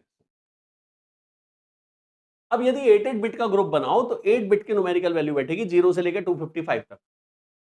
और यदि आपने आस्काई चार्ट देखा है तो उसमें कितने कैरेक्टर्स रीडेबल है बेटा? लगभग 100। बाकी सब नॉन रीडेबल कैरेक्टर होते हैं, अजीब अजीब से फेस अजीब से आते हैं, है ना? तो सारे कैरेक्टर्स रीडेबल नहीं है। तो इन्होंने क्या कहा कि जी आप यदि 0 से 255 को कैरेक्टर में कन्वर्ट करके भेजोगे तो उसमें नॉन रीडेबल कैरेक्टर्स फॉर्मेट भी आएंगे। आप एक काम कीजिए, केवल इनमें से कैरेक्टर यूज कीजिए 64 में से। लेकिन 0 से लेके 255 तक तो वैल्यू बेटा बहुत सारी होंगी। तो हम एक काम करेंगे, हम 6 बिट का ग्रुप बनाएंगे, ओनली 6 बिट। अब जब 6 बिट का ग्रुप बनाओगे तो 2⁻6 होता है 64, तो वैल्यू बैठेंगी 0 to 63। अब जैसे आस्काई चार्ट में कैपिटल ए 65 है एंड सो ऑन, तो ऐसे ही हमने एक फॉर्मेट, कैरेक्टर फॉर्मेट बना लिया, उसमें हमने अपने capital A to capital Z, small a to small z और 2 एक्स्ट्रा कैरेक्टर और डिफाइन कर रखे हैं। तो मान लो एग्जांपल समझने के लिए, 0 का मतलब है कैपिटल ए, 1 का मतलब है कैपिटल बी, 2 का मतलब है कैपिटल सी। तो मेरी वैल्यू बैठेगी 0 से लेकर 63 तक। तो मैं उसको 0 से लेकर 63 तक जो वैल्यू बैठेगी, मैं उसको उस कैरेक्टर से रिप्रेजेंट करूंगा जो कैरेक्टर मेरा अपने कैरेक्टर सेट में है। ठीक है ना? अब ये बाइट मैंने कितनी ली है? 5। 5 बाइट का मतलब हुआ 40 बिट्स। अब 40 बिट को 6 बिट के ग्रुप बनाओगे बेटा तो नहीं बनेंगे, लास्ट में 2 बिट कम पड़ जाएंगी। 36 बिट हो गई 6, फिर लास्ट में 4 बिट बचेंगी आपकी। अब 4 बिट का थोड़ी ग्रुप बनेगा, तो उसमें 2 जीरो आपको डालनी पड़ेंगे एक्स्ट्रा। तो हमें क्या करना पड़ता है, यहां पे कई बार एक्स्ट्रा पैडिंग भी करनी पड़ती है, यानी एक्स्ट्रा बिट्स भी हमें लगानी पड़ती हैं, जिससे कि हमारा डेटा 6 के मल्टीपल में आ जाए। अब एक बार में समझना, देखो कितना आसान है। ऐसा डेटा है, उसको 6 बिट के ग्रुप में कन्वर्ट करा और उनकी न्यूमेरिकल वैल्यू के बेस पे हमने कुछ उनके कैरेक्टर्स लिख दिए। ये तो बाइनरी डेटा को यदि मैं स्ट्रिंग में कन्वर्ट करूं तो उसे कहूंगा बेस 64 एनकोडिंग। और यदि इस डेटा को यूजर जिसने रिसीव करा वापस बाइनरी में कन्वर्ट करे तो उसे मैं कहूंगा बेस 64 डिकोडिंग। तो encode and decode, binary to string and string to binary. और यदि बिट्स कम पड़ गई तो पैडिंग करनी पड़ेगी, ये ध्यान रखना। ठीक है ना? तो ये जो कॉन्सेप्ट है ये आजकल बहुत ज्यादा यूज किया जाता है ट्रांसफर करने के लिए डेटा, और ये कॉम्पैक्ट है, बेटर है, और आसानी से डेटा इसमें ट्रांसफर हो सकता है। As we know that computer understands only binary, but sometimes it's not possible to use the binary data. We need text or character format. The problem with binary data is that it contains null characters also. अब null को कैसे लिखो? ठीक है ना? Which in some languages like C and C++ represent end of character strings. So sending binary data in raw form containing null bytes also. तो वो नल जो रिसीव करेगा वो सोचेगा डेटा यहां खत्म हो गया, तो वो आगे का डेटा ही रिसीव नहीं करने का। तो ये भी अपने आप में कुछ प्रॉब्लम्स आती हैं, तो डेटा करप्ट होने के चांस हैं। कुछ ऐसा मीडिया होती है जो केवल टेक्स्ट डेटा को ही सपोर्ट करती है, जो मैंने अभी आपसे कहा कि मैं किसी को डेटा सेंड करना चाह रहा हूं जहां केवल टेक्स्ट की ही सपोर्ट है। तो base 64 encoding is a method to convert any types of binary data into the string character format and decoding the reverse process of that. यहां पर आपकी मैपिंग की जाती है। Base 64 maps 3 bytes. कॉन्सेप्ट इसमें बेटा 3 पे बेस्ड होता है। 3 के मल्टीपल में आपकी बाइट्स होनी चाहिए, ठीक है ना। नहीं होंगी तो वो एक्स्ट्रा अपने आप लगाएगा, मैं बार बार कह रहा हूं, ठीक है। इन 4 कैरेक्टर्स, तो जैसे 24 बिट हो गई आपकी, तो 24 बिट्स को 6 में ब्रेक करोगे तो कितने हो गए? 4 कैरेक्टर हो गए। That Spence 6 bits, 6 into 4 equal to 24। The result looks something like this. तो ऐसा कुछ डेटा इसमें आता है। एक तो फायदा ये मिलता है इसमें 4/3 आपका 1.33 टाइम्स ही ओरिजिनल का कन्वर्ट होता है, उससे ज्यादा आपको करना नहीं पड़ता। तो आपका डेटा इसमें बहुत ज्यादा नहीं बढ़ता और नेटवर्क पे भी लोड नहीं पड़ता है, कहीं ट्रांसफर कर रहे हो। तो बेस 64 का कॉन्सेप्ट ये है। अब जावा में इसे कैसे करेंगे? ये लो एग्जाम्पल ही देख लीजिए डायरेक्ट। आपने ये स्ट्रिंग ली है, टेस्टिंग के लिए हमने इसे बाइनरी में कन्वर्ट कर लिया। तो स्ट्रिंग में फंक्शन होता है गेट बाइट्स, तो आपका बाइट एरे आ गया। अब इस बाइट एरे को मैं कन्वर्ट करूंगा स्ट्रिंग में, तो ये वाली स्ट्रिंग नहीं मिलेगी, बेस 64 स्ट्रिंग। तो बेटा बेस 64 नाम की हमारे पास लाइब्रेरी होती है इनबिल्ट। उसमें फंक्शन होता है गेट एनकोडर, और उसमें आप एनकोड टू स्ट्रिंग नाम का फंक्शन कॉल करेंगे, जिसमें अपना बाइट एरे आप पास कर देंगे। वो आपको बेस 64 की स्ट्रिंग दे देगा, ठीक है ना। अब ये जो बेस 64 स्ट्रिंग है इसे हमने डिस्प्ले करा दिया only for the testing purpose. तो ये एक पार्ट कंप्लीट हो गया। इसको हम कहते हैं बेस 64 एनकोडिंग। तो मान लीजिए मैंने कन्वर्ट किया, आपको भेज दिया। अब आप रिसीव करेंगे तो आप क्या करोगे? उसे डिकोडिंग।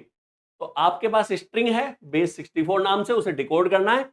तो सेम लाइब्रेरी यूज की जाएगी, बेस 64 डॉट गेट डिकोडर। अब आप गेट एनकोडर ना करके लिखेंगे गेट डिकोडर, उसका डिकोड फंक्शन कॉल करेंगे, उसमें वो स्ट्रिंग पास कर देना, तो वो उसको वापस बाइट एरे में कन्वर्ट कर देगा।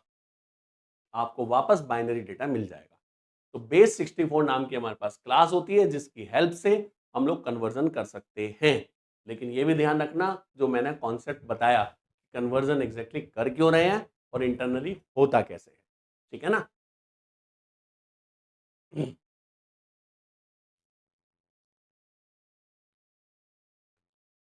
पैडिंग, आप कहोगे सर मुझे पैडिंग नहीं करानी, मुझे एक्स्ट्रा उसमें बिट नहीं डालनी, है ना। तो यदि आप चाहते हो ऐसा है, तो हमारे पास फंक्शन होता है गेट एनकोडर में विदाउट पैडिंग बेटा। तो विदाउट पैडिंग में एनकोड करोगे तो वो आपका विदाउट पैडिंग कर देगा। पॉसिबल है ऐसा। In base 64 encoding the length of an output encoded string must be multiple of 4। 4 के मल्टीपल में होना चाहिए। अब नहीं है, 6 है मेरे पास, नहीं है 4 के मल्टीपल में, 2 कैरेक्टर एक्स्ट्रा आएंगे। At the end of the output as needed in order to meet this requirement, upon decoding the decoder discard these extra padding characters, ठीक है ना। Sometimes we need to skip the padding of the output, we can simply choose to encode without padding. आप नहीं चाहते बेटा उसको, पिछले programme को यदि रन कराओगे तो उसमें ना लास्ट में इक्वल लगे हुए आएंगे। तो जब भी आप, वो इक्वल हमेशा लास्ट में आएंगे, तो इक्वल का मतलब है उसने ना एक्स्ट्रा बिट्स अपनी तरफ से डाली है। अब आप नहीं चाहते वो एक्स्ट्रा वाली बिट्स आए, तो तब आप ये फंक्शन यूज कर सकते हो विदाउट पैडिंग, ठीक है ना। ये ध्यान रखना। ट्राई विद रिसोर्स, ये भी एक बड़ी अच्छी फीचर है जावा, बड़ा अच्छा कॉन्सेप्ट है। हम लोग ना कई बार कुछ रिसोर्स यूज करते हैं, तो वो रिसोर्स ना फ्री भी मार्क करने पड़ते हैं। अब यदि भूल गए तो फ्री मार्क करना, तो क्रॉस लिंकिंग में फंस सकते हैं, डेटा करप्ट हो सकता है, डेडलॉक वगैरह की प्रॉब्लम आ सकती है, ठीक है ना। फाइल हैंडलिंग में आओ, हम लोगों ने आईओ वाला चैप्टर डिस्कस किया था, लास्ट में रिवीजन भी किया है।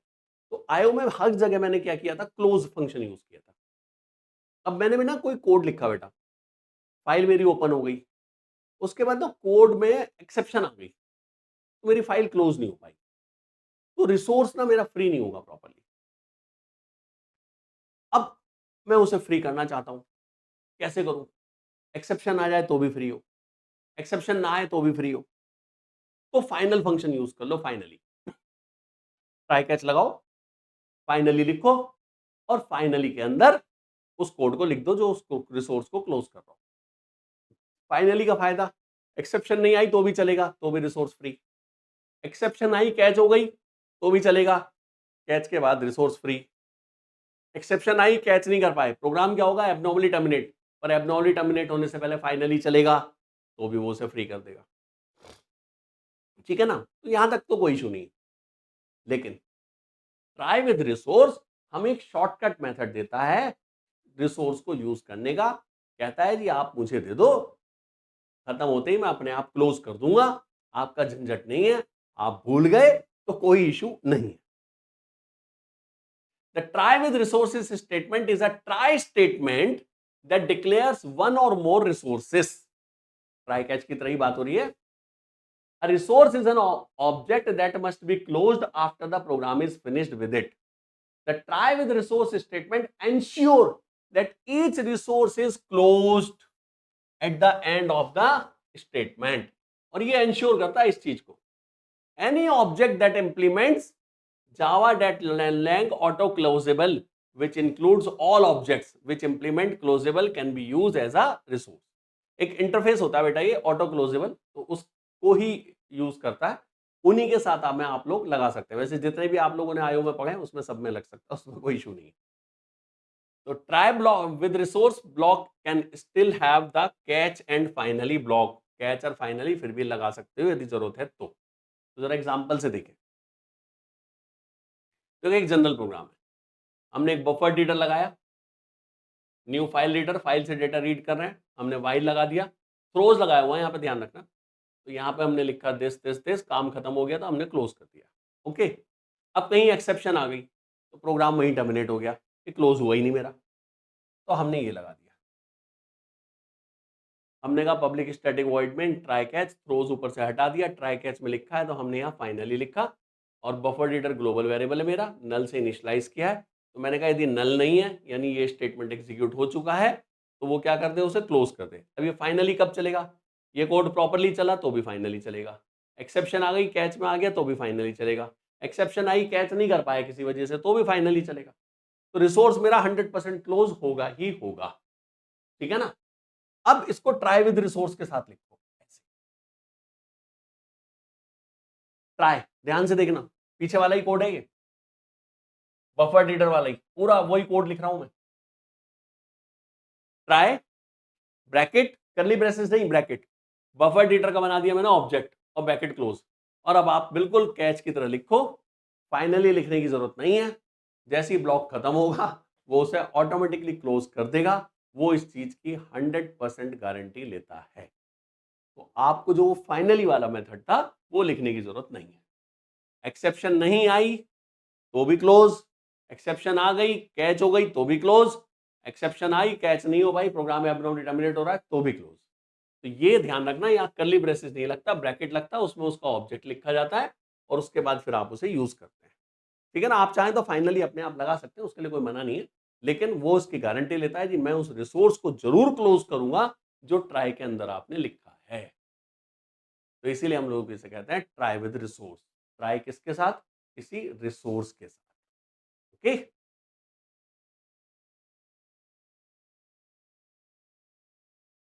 स्विच एक्सप्रेशन इन जावा, ये भी एक बहुत बहुत बहुत अच्छी फीचर है। स्विच केस आप सबको आता है, उसमें कोई इशू नहीं है, ठीक है ना। जावा में क्लास तो हमने बनाई है, मैं बेटा छोटे छोटे बीच बीच में कुछ नए नए छोटे छोटे टॉपिक बताता चलूंगा, पीछे भी मैंने एक दो बताए हैं जिससे कि आप लोगों को ना ये चीजें क्लियर रहे। जावा में ना हम इनोवेशंस भी बना सकते हैं, स्विच केस से अलग बात कर रहा हूं पहले मैं। इनोवेशन क्या है, मैं आपसे कहता हूं मुझे किसी की एज स्टोर करनी है, डेटा टाइप बताओ, आप कहेंगे सर इंटीजर। नेम स्टोर करना है, डेटा टाइप बताओ, आप कहेंगे सर स्ट्रिंग। मैं कहूंगा मुझे संडे मंडे ट्यूसडे स्टोर करने हैं, डेटा टाइप बताओ, आप कहेंगे सर स्ट्रिंग। पर स्ट्रिंग में किसी ने एबीसीडी कर दिया तो कर सकता है। मैं तो चाहता हूं वो जो मेरे पास Sunday Monday Tuesday Wednesday Thursday Friday Saturday होते हैं उनमें से कोई एक हो, इनके अलावा कोई ना हो। तो if you have a predefined set of values, फिर से रिपीट कर रहा हूं, if you have a predefined set of values in that case and finite and limited, condition बहुत सारी हैं, फाइनाइट होना चाहिए लिमिटेड होना चाहिए, तो in that case you can create enums in Java. Enums innovations, innovation simple ऐसे define होते हैं, इनम हमने लिया डे, बस कॉमा लगा के लिखते चले जाओ, Sunday Monday Tuesday Wednesday Thursday, double quotes वगैरह कुछ मत लगाना। तो ये भी एक डेटा टाइप ही हो गई आपकी। डे टाइप का यदि आप कोई वेरिएबल लोगे लेट D1 D2, तो अब आप उसको इनमें से ही कोई एक असाइन करोगे, इसके अलावा वो कोई और वैल्यू को एक्सेप्ट ही नहीं करेगा, ठीक है ना। ये इसकी फीचर होती है। तो यहां पर हम लोग बात कर रहे हैं स्विच एक्सप्रेशन की, ये स्विच एक्सप्रेशन हमें क्या करता है उस पर जरा हम बात करते हैं। तो पहले एक एग्जांपल से ही डायरेक्ट देखते हैं, फिर थ्योरी पाएंगे। हमने एक इनम लिया है बेटा, संडे मंडे ट्यूसडे का, और हमारा ये एग्जांपल है normal switch case, plain switch case, public static void main x equal to 0। Now day type का एक वेरिएबल लिया, उसमें मैंने कहा डे डॉट वेडनेसडे, मतलब एक वैल्यू असाइन कर दी कोई भी। अब हमने स्विच केस लगाया, मंडे है, फ्राइडे है, संडे है, तो x की वैल्यू 6 ब्रेक, ट्यूसडे है तो x की वैल्यू 7, थर्सडे सैटरडे है तो x की वैल्यू 8, वेडनेसडे है तो x की वैल्यू 9, और डिफॉल्ट यानी उसके अलावा कुछ और है तो हमने दे दिया इनवैलिड डे। अब डे डॉट वेडनेसडे में, वेडनेसडे की यहाँ बात करो तो आप वेडनेसडे ही है तो x की वैल्यू क्या मिलेगी आपको, 9 मिल जाएगी। वो x वैल्यू इसमें आ गई, मैंने यहाँ पे x को डिस्प्ले करा दिया, इसमें कोई खास बात नहीं है कोड में, है ना। तो यानी मैं x को एक वैल्यू असाइन कर रहा हूँ, किसके बेस पे, स्विच केस के बेस पे, जो जो कंडीशन सेटिस्फाई हो रही है। जावा कहती है इसको आप बड़े शॉर्टकट मेथड में लिख ना सकते हैं, इतना बड़ा स्विच केस लिखने की जरूरत नहीं है। मैं रिपीट कर दूं, जावा कहता है इतना बड़ा स्विच केस लिखने की जरूरत नहीं है, इसको आप बड़े इजी वे में लिख सकते हैं with the help off switch expression. Like all expression, switch expression evaluate to a string value and can be used in statements. Direct example ही देखते हैं, बेटर रहेगा। देखो, डे टाइप का सेम वैसे ही वेरिएबल लिया, वेडनेसडे ही, int x equal to switch. अब मैं स्विच के आगे कर्ली ब्रेसेस नहीं लगा रहा, ठीक है ना, नहीं है, स्विच है, वेरिएबल भी है, हमने बिल्कुल ऐसे यहां लिखा था, switch day curly braces, same here. लेकिन अब देखो next case, Monday Friday Sunday, तो बेटा यहां एरो लगाया मैंने, ठीक है ना। यहां हम क्या कर रहे थे, मंडे फ्राइडे संडे है तो x को 6 असाइन कर रहे थे, फिर ब्रेक कर रहे थे, तो ये x हमने वेरिएबल ऊपर डिक्लेयर किया था, यहां ऐसा नहीं कर रहे हम कह रहे हैं एरो 6 बस, Tuesday arrow 7, Thursday Saturday arrow 8, Wednesday arrow 9। ये क्या करेगा, यदि इनमें से कोई भी एक हुआ तो ये जो वैल्यू आपने एरो के साथ लिखी ये अपने आप वैल्यू असाइन हो जाएंगी x को। x की वैल्यू या तो 6 होगी या 7 होगी या 8 होगी या 9 होगी, कोई और हुई तो हमने एक्सेप्शन ही थ्रो करा दी यहाँ पे, ठीक है ना। अब आप इस x को डिस्प्ले करा सकते हो। तो प्रीवियस वाला ही कोड है वो, देखो कितनी आसानी से लिख दिया। यहां आपने जो एरो लगाया है ये आपका यहाँ पे शॉर्टकट मेथड है। तो यदि आप किसी स्विच एक्सप्रेशन में किसी वेरिएबल को कोई एक वैल्यू असाइन कर रहे हैं तो उस केस में आप उसे ऐसे लिख सकते हैं, this is the shortcut method. Okay,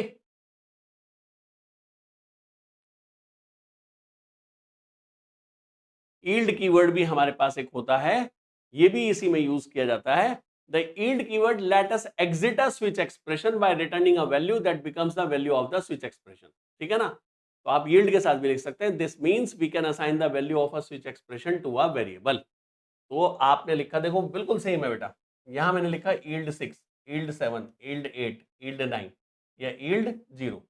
तो जो पहले वाला एग्जांपल था उसी में ही हम यहाँ एरो के साथ में वैल्यू डाल रहे थे, तो यहाँ आपने यील्ड कीवर्ड भी आप लगा सकते हैं चाहे तो, ऑप्शनल है, कंपलसरी नहीं है। तो ये भी एक ऑप्शन होता है, ठीक है ना, इसको भी यूज किया जा सकता है। बस फर्क ये होता है कि उसके बाद वो आगे कंटिन्यू नहीं करता। आपके कैसा मतलब ये कि आपको पता ही है स्विच केस में यदि ब्रेक नहीं लगाओ, यहाँ ब्रेक नहीं लगाऊंगा बेटा तो वो आगे नेक्स्ट पे भी चलेगा, है ना।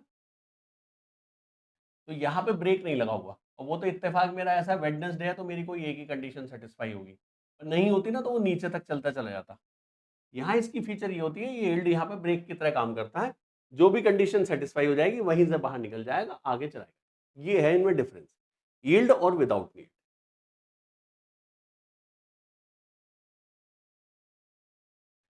टेक्स्ट ब्लॉक, बेटा सिंगल कोट्स में क्या लिखते हो, कैरेक्टर, डबल कोट्स में क्या लिखते हो, स्ट्रिंग, ऑब्वियस है। डबल कोट्स के अंदर डबल कोट्स लगा सकते हो, नहीं। स्लैश लगा सकते हैं, हाँ, एस्केप सीक्वेंस कैरेक्टर हो सकते हैं जो वैलिड है। मैं चाहता हूं मैं डबल कोट्स में कुछ भी लिखूं चल जाए, तो डबल कोट्स में तो नहीं चल सकता, डबल कोट्स के अंदर डबल कोट्स नहीं चल सकते। तो जावा यहाँ पे आपको एक बड़ी अच्छी फीचर देती है, ट्रिपल कोट्स। ट्रिपल कोट्स लगाओ, 3 बार डबल कोट्स लगाओ, 3 बार डबल कोट्स क्लोज करो, बीच में कुछ भी लिख दो जो आपका मन करे, हियर इट इज, ठीक है ना। इसे हम कहते हैं टेक्स्ट ब्लॉक, याद रखिएगा। जो भी आप ट्रिपल कोट्स के थ्रू डिफाइन करते हैं उसमें आप किसी भी टाइप के कैरेक्टर यूज कर सकते हैं। मैंने तो HTML लिख डाला और देखो मैंने डबल कोट्स भी लिखे हैं ये समझाने के लिए कॉन्सेप्ट, तो आप उसको लिख सकते हैं, कोई इशू नहीं है। और उसे हम लोग क्या कहते हैं, उसे हम कहते हैं टेक्स्ट ब्लॉक। तो आप यदि टेक्स्ट ब्लॉक यूज करना चाहें तो वो ट्रिपल कोट्स की हेल्प से होता है। समझ में आ गया होगा, मुश्किल नहीं है, ठीक है ना। ट्रिपल कोट्स के थ्रू यदि कोई स्ट्रिंग स्टार्ट हुई तो बीच में आप कुछ भी लिखिए, किसी भी टाइप का कैरेक्टर लिखिए, स्लैश लिखिए, बैक स्लैश लिखिए, फॉरवर्ड स्लैश लिखिए, डबल कोट्स लिखिए, सिंगल कोट्स लिखिए, जो लिखना है लिखो एज यू विश। ओके।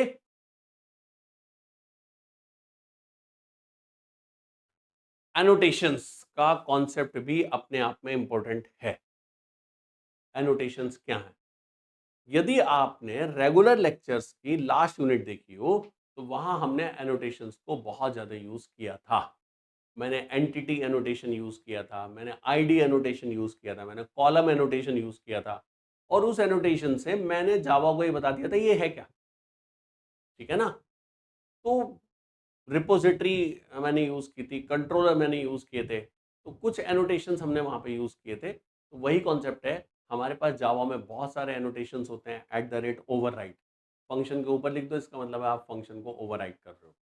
तो एनोटेशंस की ही बात हो रही है। And annotation is a tag that represent some metadata associated with class interface method or variables.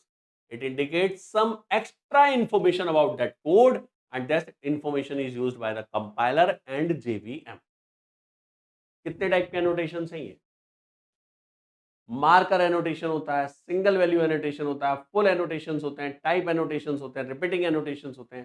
तो हमारे एनोटेशंस की टाइप आपको पता होनी चाहिए। फिर से रिपीट कर रहा हूं, marker, single value, full, type and repeating, ठीक है ना।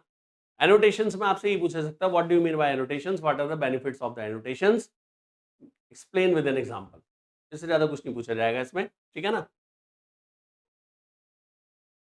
एनोटेशंस की जो टाइप होती है वो आपकी ये java.lang एक एनोटेशन आपकी यहाँ पे लाइब्रेरी होती है। तो उसमें हम कस्टम एनोटेशन यूज कर सकते हैं या बिल्ट इन, इनबिल्ट यानी लाइब्रेरी में पहले से कस्टम जो हम बनाएंगे। बिल्ट इन में दो होते हैं, एक मेटा एनोटेशन, एक जनरल पर्पस। जनरल पर्पस जैसे डेप्रिशिएटेड, डेप्रिशिएटेड का किसी फंक्शन के साथ लिख दो, यानी ये फंक्शन पुराना हो गया, ठीक है ना। ओवरराइड अभी मैंने बताया था, ओवरराइड लिख दो, कुछ और भी हो सकता है। और Meta annotation like documented, targeted, inherited etcetera etcetera होते हैं। तो ये हमारे एनोटेशंस होते हैं जिन्हें हम यूज करते हैं। और बेटा किसके साथ लिखे जाते हैं, यदि आपको याद हो, आप भूले नहीं है, तो @ के साथ हम इन्हें लिखते हैं ऐसे, override something like this. Type annotations हमारे पास है ना। जैसे देखो लिखा है ये रहा, @override, सप्रेस वार्निंग, वार्निंग आए तो उसे मत दिखाओ, @depreciated जो फंक्शन है वो पुराना हो गया, safe variable argument, functional interface अभी मैंने पीछे भी यूज किया था, नेटिव, नेटिव तभी यूज करते हैं जब आपके पास जो फंक्शन है उसकी डेफिनेशन सी या C++ के कोड में हो। जावा में एक फीचर होती है नेटिव फीचर, जी जावा में क्या करते हैं आप, यदि कोई वर्किंग ऐसी है जो जावा में नहीं हो सकती तो आप उसे C++ में लिख के जावा के साथ इंटीग्रेट कर सकते हैं। तो ऐसा फंक्शन जिसकी डिक्लेरेशन जावा में हो, डेफिनेशन C++ में, तो उसे हम लोग कहते हैं नेटिव। ओवरराइड एनोटेशन है, used to indicate that a method is override, है ना, and so on. Suppress warning, safe variable argument, deprecated, तो ये सब हमारे एनोटेशंस होते हैं, टाइप एनोटेशंस जिन्हें हम यूज करते हैं। इसके अलावा आपका देखो इस तरीके का फंक्शनल इंटरफेस के साथ है ये, तो पीछे भी मैंने लिया था, तो यहाँ फंक्शनल इंटरफेस बनाया तो ऊपर क्या लिख दिया हमने, फंक्शनल इंटरफेस। तो ये भी क्या है, आपका एनोटेशन है। इसके अलावा नेटिव हमने बनाया है, तो public static final integer minimum value लिया, तो यहाँ हमने नेटिव लिख दिया ये आपका, तो ये नेटिव है। तो इस तरीके से हम ले सकते हैं। It indicates annotated field is a constant that may be referenced from the native code. Native code कौन सा, जो आपका C++ में लिखा गया है। ओके, तो कुछ इस टाइप के एनोटेशन हमारे पास होते हैं।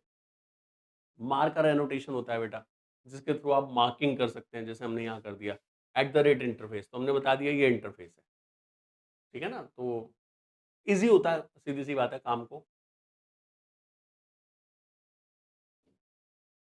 टाइप एनोटेशन जैसे ये लिख दो, नॉन नल स्ट्रिंग str, तो अब इस str को ना आप नल असाइन करोगे तो एरर देगा, इसको वैल्यू असाइन करना ज़रूरी है। नॉन नेगेटिव इंटीजर, तो यहाँ पे जितने भी आप डेटा लोगे वो नॉन नेगेटिव होने चाहिए। ऐसे ही हमारे पास और भी होते हैं, एनक्रिप्टेड है, एटसेट्रा एटसेट्रा। तो बहुत सारी टाइप के होते हैं, बस एग्जाम्पल में याद रखो, मीनिंग ध्यान रखो क्या है, ठीक है ना। रिपीटिंग एनोटेशंस भी हमारे इसी टाइप से हैं जो हम लोग यूज करते हैं। मॉड्यूल, जावा में क्लास, क्लास के अंदर क्या है, मेंबर्स। अब बहुत सारी क्लास का ग्रुप बना दो तो उसे क्या कहते हैं, उसे कहते हैं पैकेज। पैकेज की डेफिनेशन क्या है, जावा में पैकेज की डेफिनेशन है, package is a collection of similar type of classes. अब मैं कहूँ मेरे पास सिमिलर टाइप के बहुत सारे पैकेज हो गए तो क्या करूँ, तो मॉड्यूल बना दो, सिंपल सी बात है। That is the module.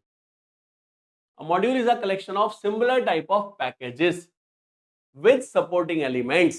supporting element क्या है, मान लो उन पैकेजेस में जो क्लासेस हैं उनमें तुम इमेजेस यूज कर रहे हो, mp3 फाइल कहीं यूज हो रही है, तो रिसोर्सेज होगा एक तरीके से, तो वो जो चीजें यूज हो रही है वो सब डिफाइन होंगी। वो कहाँ किस क्लास में यूज हो रही है उसके लिए एक XML फाइल क्रिएट होती है, उसमें वो डेफिनेशन दी जाती है। तो elements such as XML file, images etcetera and a module descriptor with following information. Module descriptor जो मॉड्यूल को डिफाइन करेगा, क्या क्या होना चाहिए, मॉड्यूल का नाम, यदि मॉड्यूल की डिपेंडेंसीज कुछ हैं तो packages it's explicitly makes available to other modules. कौन कौन से पैकेजेस हैं दूसरे मॉड्यूल में यूज हो सकते हैं, क्या क्या सर्विस ऑफर कर रहे हो, क्या क्या सर्विस यूज कर रहे हो, to what other modules it allows reflection. तो ये सारी इंफॉर्मेशन हमें इसमें देनी पड़ती है। तो मॉड्यूल की definition, module is a collection of similar type of packages. Okay, लेकिन साथ में ये भी बताओगे, इंफॉर्मेशन देनी पड़ेगी भाई, मॉड्यूल का नाम ऑब्वियस बताओगे, मॉड्यूल के अंदर जो पैकेज है उन्हें कौन यूज करेगा ये भी बताओगे, आप किसे यूज कर रहे हो वो भी बताओगे, एंड सो ऑन, है ना। रिसोर्सेज की डिटेल भी इसमें पूरी दी जाती है। गोल क्या है, एक तो कॉन्फ़िगरेशन रिलायबल रहे, स्ट्रॉन्ग एनकैप्सुलेशन को बढ़ाते जा रहे हैं, स्केलेबल जावा प्लेटफॉर्म रहे, कल को हमें कुछ प्लस करना हो माइनस करना हो आसानी से कर सके। ग्रेटर प्लेटफॉर्म इंटीग्रिटी तो इसमें ग्रेटर है, इसमें कोई शक नहीं है ना, काफी काम आसान होते हैं। एंड इम्प्रूव्ड परफॉर्मेंस, और इससे परफॉर्मेंस भी आपकी इंप्रूव होती है, नो डाउट। ऐसे बनाएंगे, बड़ा सिंपल है। जैसे लिखते हो पैकेज P1 है ना, तो बस सेमीकोलन लगा देते हो। मॉड्यूल में हम कर्ली ब्रेसेस भी लगाते हैं, मॉड्यूल ABC और curly braces start curly braces no, तो वो मॉड्यूल का नाम हो जाता है। Module descriptor is the compiled version of a module declaration that defined in a file named module info. बेटा फाइल का नाम फिक्स से ध्यान रखना। Each module declaration begins with the keyword module followed by a unique module name and a module body enclosed in braces. जितने भी फिर आप बनाओगे इन्हीं मॉड्यूल्स के अंदर लिखोगे। तो ये आपका मॉड्यूल का कॉन्सेप्ट हो गया, ठीक है ना। पैकेज से ऊपर की चीज हो गई, पैकेज से छोटा आपका क्लास हो गई। तो सबसे पहले लेवल पे क्लास, क्लास के ऊपर पैकेज, पैकेज के ऊपर मॉड्यूल। जैसे सिटीज, सिटीज को ग्रुप करा तो स्टेट, स्टेट को ग्रुप करा तो country. Local variable type inference, अभी पीछे मैंने आपको बताया था, फिर से बता देता हूं।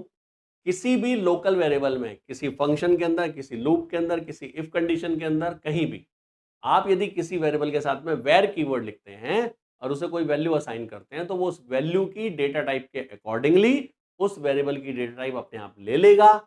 आपको डेटा टाइप बताने की जरूरत नहीं है, और उसके लिए होता है वेर कीवर्ड। जैसे मैंने कहा var x equal to hello, तो x स्ट्रिंग हो गया, वेर y इक्वल टू 34, तो y की डेटा टाइप इंटीजर हो गई, var z equal to new student, तो z की डेटा टाइप स्टूडेंट हो गई, अपने आप ले लेता है। लेकिन केवल लोकल वेरिएबल के साथ यूज करेंगे, ये ध्यान रखना, क्लास मेंबर के साथ नहीं।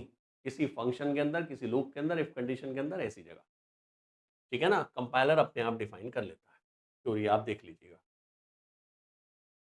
रिकॉर्ड्स, ये भी बड़ी अच्छी फीचर है। अगेन शॉर्टकट्स, इस यूनिट में ना सारी बेटा शॉर्टकट से रिलेटेड चीजें हैं ज्यादातर, ठीक है ना। देखिए हम कोई क्लास बनाते हैं, उस क्लास में कंस्ट्रक्टर होते हैं, प्रॉपर्टीज होती हैं। जो स्टैंडर्ड क्लास है ना वो कुछ ऐसी होती है, लाइक दिस। क्लास एम्प्लॉय, दो प्रॉपर्टी, नेम एंड सैलरी, तो कंस्ट्रक्टर हो गया इसमें। कंपलसरी है, पैरामीटर दो पास करने पड़ेंगे, नेम और सैलरी ऑब्जेक्ट बनाते समय वो असाइन हो जाएंगे। फंक्शंस देखो, फंक्शन देखना, नेम के लिए फंक्शन है gate name set name, salary के लिए गेट सैलरी सेट सैलरी। तो इस तरीके की हमारी एक स्टैंडर्ड क्लास होती है ना। जितनी भी प्रॉपर्टीज उन्हें गेट सेट से डिफाइन किया जाता है उनको कहा जाता है encapsulation of the field. Field क्या है, फील्ड हमारे ही है, नेम एंड सैलरी। प्रॉपर्टीज ये कहलाएंगी, गेट नेम सेट नेम्स हमारे प्रॉपर्टीज के थ्रू डेफिनेशन दी जाती है, इन्हें हम गेटर एंड सेटर्स भी कह देते हैं। VS कोड में तो आप राइट क्लिक करके इन्हें डिफाइन कर दो, वो ऊपर देख के अपने आप इनका कोड लिख देता है एज इट इज, ठीक है ना। तो ये हमारी एक स्टैंडर्ड क्लास का फॉर्मेट है। अब इस क्लास का मुझे ऑब्जेक्ट बनाना है, तो आपको पता है कैसे बनेगा। Employ equal to new employ, name और सैलरी पास कर दो, फंक्शंस वगैरह यूज कर लो, कोई इशू नहीं है ना। लेकिन यदि ये काम एक लाइन से हो जाए, इतना सारा जितना मैंने लिखा है, तो कैसा रहे। आप कहोगे सर ऐसे कैसे हो जाएगा। With the help of record you can do this. Record ऐसी ही फीचर है, रिकॉर्ड में आप एक लाइन लिखेंगे, इतना काम वो अपने आप कर देगा, ये ध्यान रखना। Public record employ, record employ, string name, integer salary, curly braces start, curly braces close, खत्म। इतना लिख दिया आपने बस, तो जो अभी मैंने पीछे का कोड दिखाया है वो सब अपने आप लिखा गया। अब आप एम्प्लॉय टाइप का ऑब्जेक्ट बना के उसके नेम सैलरी पास करके सारी वर्किंग कर सकते हो। क्या क्या जनरेट कर देगा, getter, setter, constructor, private field, to string equals, hash code functions, etcetera etcetera. आपने ऑब्जेक्ट बनाया employ equal to new employ, Raman Kumar 25,000 pass किया, परफेक्ट है, ठीक है ना। तो इस तरीके से हम रिकॉर्ड डिफाइन कर सकते हैं। आप कहेंगे सर हमें उस क्लास में कुछ फंक्शंस भी बनाने हो, तो बेटा मत बोलो कर्ली ब्रेसेस लगा रखे हैं, आप इनमें फंक्शंस वगैरह कुछ भी डिफाइन करो, आपकी मर्जी है। Static member, non static member, कुछ भी ले लीजिए, कोई इशू नहीं है, ठीक है ना। तो रिकॉर्ड एग्जैक्टली क्या हुआ, शॉर्टकट मेथड हुआ, किस चीज का, ऑब्जेक्ट क्रिएशन का, नहीं class definition. Record is very useful and special feature of Java. We can use record feature to reduce the overhead of writing same type of code again and again. 10 class बनानी है, हर एक में constructor बनाओ, हर एक में shutter गेटर बनाओ, कौन बनाएगा, ये अपने आप बना देगा ना, आप क्यों टेंशन ले रहे हो, आप बस इतना लिख देना।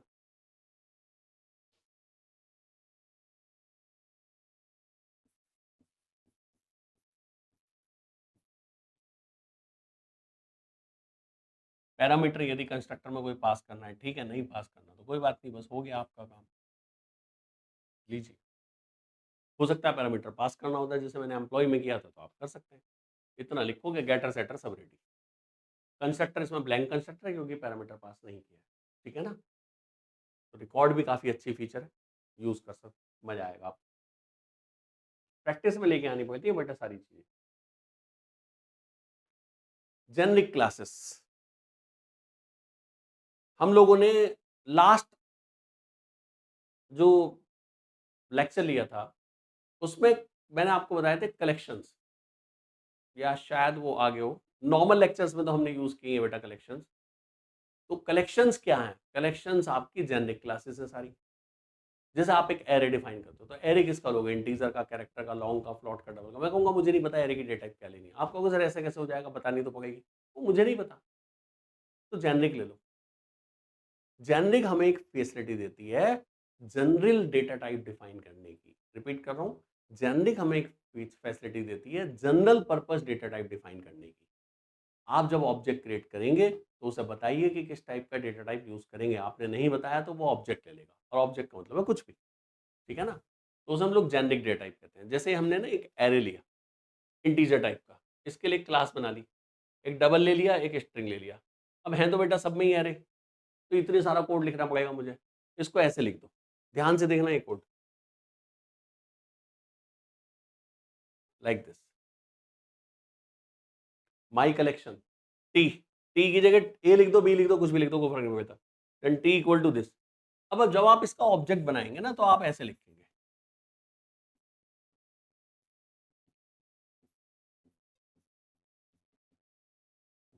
String m equal to new my collection. तो आपने एंगल ब्रैकेट में क्या लिखा है, स्ट्रिंग, तो वो ये स्ट्रिंग जो है यहाँ पे ले लेगा और एरे की डेटा टाइप ले लेगा स्ट्रिंग। आप यहाँ लिख देना फ्लॉट, कैपिटल फ्लॉट, ध्यान रखना जेनरिक में रैपर क्लासेस यूज होती है, प्रिमिटिव डेटा टाइप यूज नहीं कर सकते। इंटीजर लिखना है तो INTEGER लिखना पड़ेगा। तो इस तरीके की जो फीचर्स होते हैं ना, जेनरिक फीचर कहते हैं हम लोग, तो बड़ी यूजफुल है, बहुत पावरफुल है। कहीं भी आपको जरूरत पड़े तो आप यूज कर सकते हो। ये ध्यान रखना क्लास के साथ में आपको बताना पड़ेगा। यहाँ क्लास के साथ में मैंने ऊपर बताया है, टी एक वेरिएबल ले लिया, कुछ भी ले लो, एक केवल एक सिंबॉलिक रिप्रेजेंटेशन है, और नीचे फिर उसकी हमने टाइप बता दी। अब जब ऑब्जेक्ट बनाओगे तो आपने यदि ये बताया है तो जो बताया है वो उसको कंसिडर कर लेगा, नहीं बताया है तो वो उसको ऑब्जेक्ट कंसिडर करेगा, और ऑब्जेक्ट में आप कुछ भी ले सकते हैं। ओके।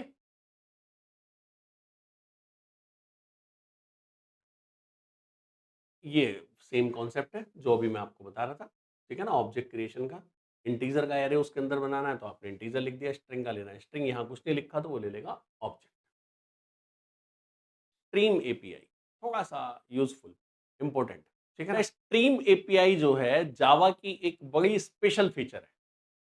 स्ट्रीम एपीआई की हेल्प से आप अपनी वर्किंग को स्टेप बाय स्टेप मैनिपुलेट कर सकते हैं और बड़ी आसानी से लैम्डा एक्सप्रेशंस को यूज करके हम उनका इंप्लीमेंटेशन कर सकते हैं, बहुत आसानी से। डिपेंड करता है कि आप इनको कैसे यूज करते हैं। जैसे कि आपके पास कोई एक बहुत बड़ा डेटा है, उस डेटा पे आपको कैलकुलेशंस करनी है, तो स्टेप बाय स्टेप आप कैलकुलेशंस परफॉर्म कर सकते हैं।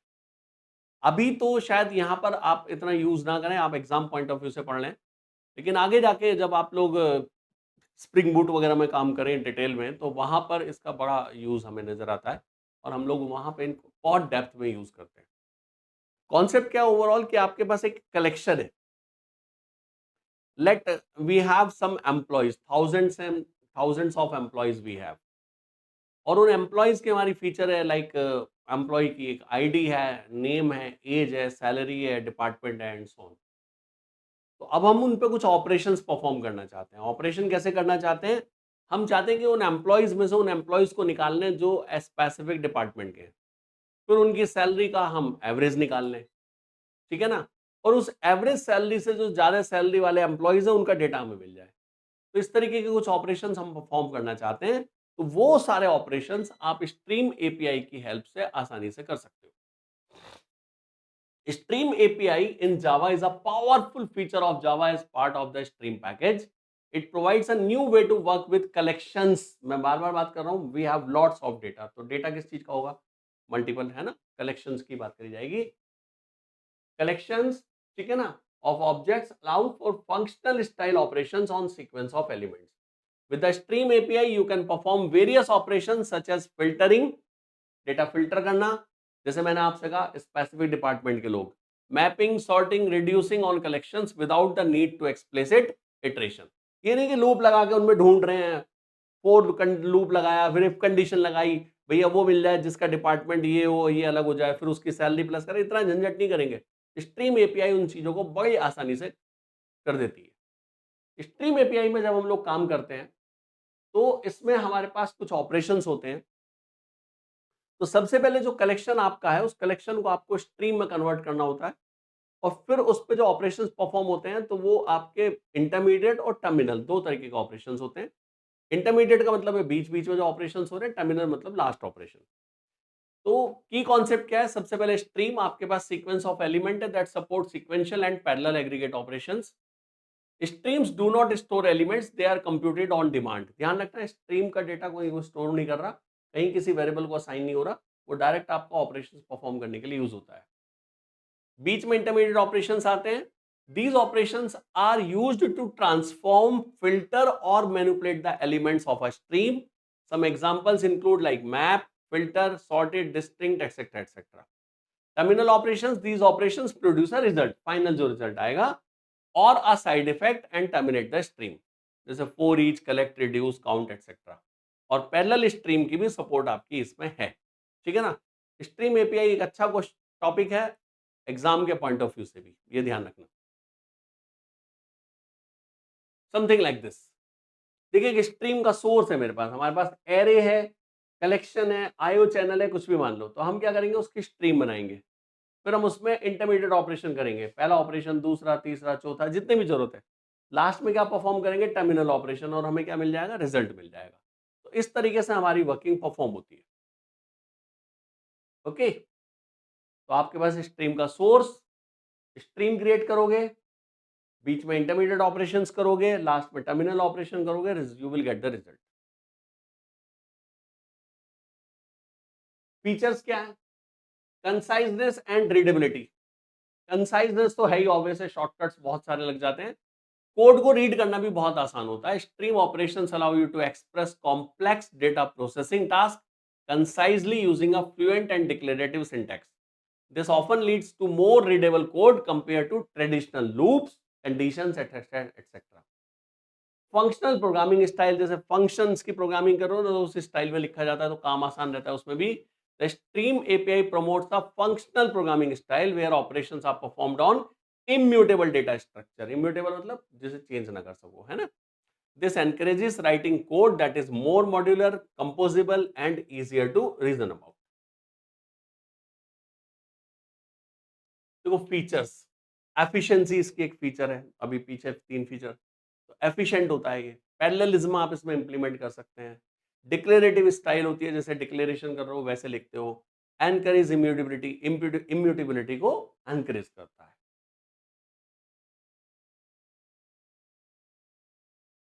एग्जाम्पल देखो एक,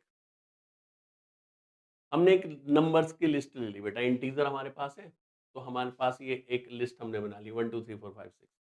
तो अब हमें क्या करना है, फिल्टर आउट करो इसमें से इवन नंबर, फिर हर नंबर को डबल कर दो, फिर उन सबका सम कर दो। अब ऑपरेशन सुनना है क्या क्या, पहले तो इवन लिखो। इन जनरल क्या करोगे, लूप लगाओगे, इवन नंबर निकालोगे, फिर वो 2 से मल्टीप्लाई करोगे, डबल करोगे, फिर उनका सम करोगे, है ना? ये सारे काम स्ट्रीम एपीआई आपकी एक बार में कर देगा। देखो प्रोग्राम, ध्यान से देखना। एक तो प्रॉपर पैकेजेस यूज करना जरूरी है। लिस्ट हमने ली, एरेज नाम की हमारे पास जो क्लास है वो किसी भी डेटा को लिस्ट में कन्वर्ट कर देती है यदि आप उसमें पास करते हैं। तो हमने इसे लिस्ट में कन्वर्ट कर लिया, हमारे पास एक लिस्ट आ गई नंबर्स की। अब इसकी स्ट्रीम बनाओगे, पहले ध्यान से सुनना। तो हमने कहा नंबर्स डॉट स्ट्रीम, तो आपका स्ट्रीम फंक्शन होता है, हर कलेक्शन में होता है, उससे आपका स्ट्रीम क्रिएट हो जाएगा। अब मैं क्या करूंगा, इसमें डॉट लगाया, फिल्टर, हमने फिल्टर किया, और फिल्टर में क्या यूज कर रहा हूँ, लैम्डा एक्सप्रेशन। ध्यान से सुनना, लैम्डा एक्सप्रेशन पीछे डिस्कस किए। मैंने कहा n arrow n percentile 2 equal to 0। ये क्या करेगा, आपके हर एलिमेंट को इसमें अपने आप पास करेगा फिल्टर फंक्शन में। पहले पास किया 1, अब 1 परसेंटाइल 2 क्या है, 0। ट्रू है फॉल्स है, आपके क्वेश्चन फॉल्स है, फॉल्स है तो वो उसे इंक्लूड नहीं करेगा। सेकंड नंबर पास करेगा 2, है ना? इसमें पास करता रहेगा, जो ट्रू है वो रिजल्ट में मिलेंगे। तो फिल्टर आउट क्या करे, इवन नंबर्स। फिर हर एक को डबल करना है, तो फंक्शन है मैप टू इंट। अभी फंक्शंस के नाम बहुत सारे मैं आपको बताऊंगा। मैप टू इंट, इसमें हमने क्या लिया, n, int arrow n into 2। तो मैप टू इंट में जो भी वैल्यू इसमें पास होगी, तो जो इसका फिल्टर का रिजल्ट था वो मैप टू इंट में आ गया, हर वैल्यू डबल कर दी गई। फिर उसको लास्ट में सम कर लिया। तो जो आपका फिल्टर ऑपरेशन है बेटा, ये कैसा ऑपरेशन हुआ, इंटरमीडिएट। मैप टू इंट कैसा हुआ, इंटरमीडिएट। लास्ट में आपने सम किया तो वो कैसा ऑपरेशन हुआ, टर्मिनल ऑपरेशन। ठीक है ना? तो इस तरीके से हम लोग इसे कर रहे हैं। देखो ये कितना आसानी से आपका हो गया, ना मैंने लूप लगाया, ना कोई इफ कंडीशन लगाई, कहीं कुछ नहीं। तो स्ट्रीम एपीआई की हेल्प से आप ये काम आसान कर सकते हो। किसी भी कलेक्शन के साथ डॉट स्ट्रीम लिखते ही स्ट्रीम क्रिएट हो जाती है। फिर उस स्ट्रीम पे आप ऑपरेशन परफॉर्म करते जाओ, लास्ट में जो रिजल्ट आया वो आपने इंटीजर वेरिएबल को असाइन कर दिया, जिसे आपने प्रिंट करा लिया। ओके, तो this is the benefit of stream. Example याद रखना, एग्जाम में कोई भी एग्जाम्पल या है, नहीं याद आ रहा है, कुछ स्पेसिफिक नहीं समझ में आ रहा है, तो इसको लिख सकते हैं। इंटरमीडिएट ऑपरेशंस देखो बेटा, फिल्टर अभी मैंने यूज किया था। प्रेडिकेट का मतलब है कंडीशन पास करोगे, जिसका रिजल्ट क्या हुआ, ट्रू या फॉल्स। मैप, कोई फंक्शनिंग पास करोगे। अभी मैंने मैप टू इंट यूज किया था, आप मैप भी लिख सकते हैं, कोई इशू नहीं। Flat map, transform each element into a stream and then flattens the stream into one stream. Distinct, अलग अलग वैल्यूज निकालनी हो, मेरे पास सेम टाइप की बहुत सारी वैल्यूज हैं, उनमें से डुप्लीकेसी खत्म करनी है। सॉर्टेड, डेटा सॉर्ट करना है, न्यूमेरिकली या सॉर्ट करना है। एम्प्लॉय हुआ तो कंपैरेटर पास कर सकते हो। Peak, consumer, perform an action on each element without modifying it. Limit, कितने डेटा पे ऑपरेशन परफॉर्म करना है उसकी लिमिट सेट कर सकते हो। स्किप, कितने एलिमेंट को स्किप करना है वो सेट कर सकते हो।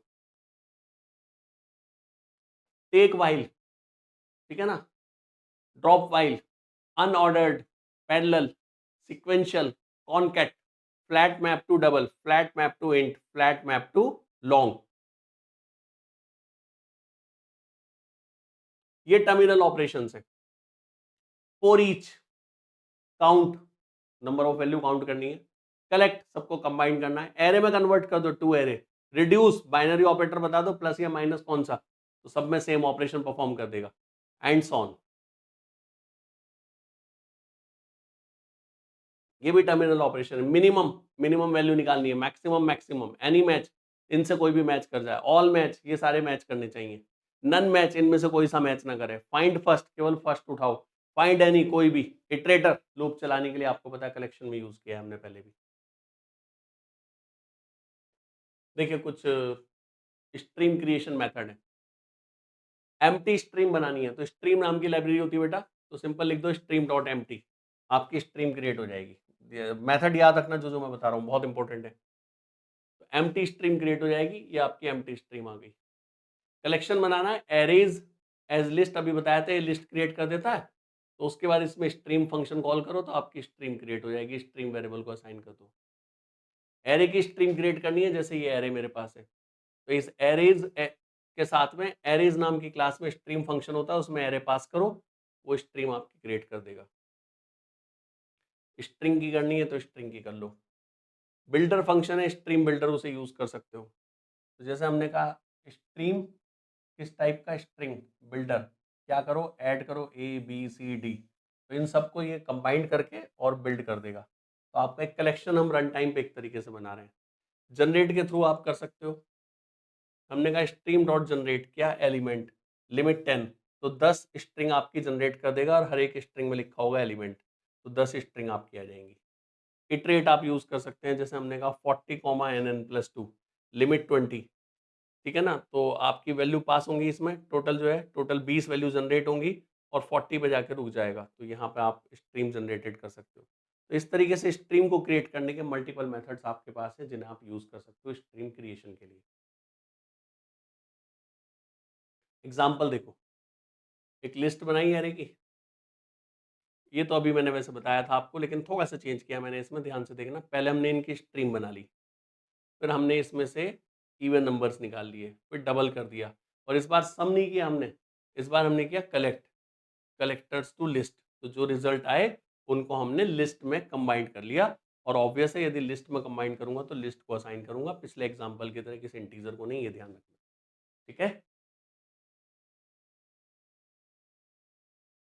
ये एग्जांपल देखो, डेटा सेम उसी टाइप से, स्ट्रीम बनाई, फिर हमने कहा इंटीजर डॉट इंट वैल्यू, तो ये याद करो, ये सिंटैक्स अभी बताया था पीछे आपको, ठीक है ना। तो आप यहाँ पे इसे रेफर कर रहे हैं फंक्शन को, तो map to int, integer value पे मैप करो, फिर क्या निकालो उसका एवरेज और एल्स 0, तो सबसे पहले इंटीजर में कन्वर्ट किया, calculate average, if no elements return 0, और एल्स 0 का मतलब है यदि रिजल्ट नहीं मिल रहा है तो 0 रिटर्न करे।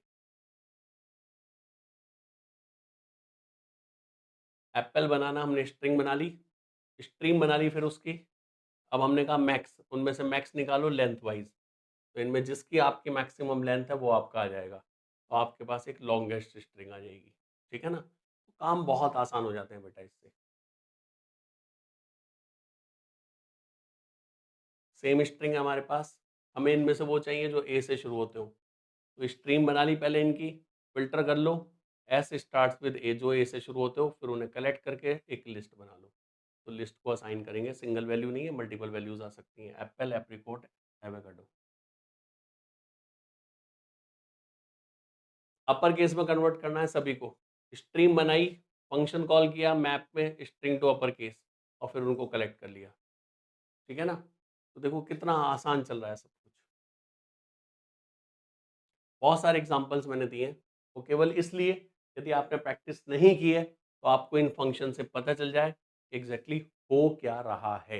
Okay, now important questions,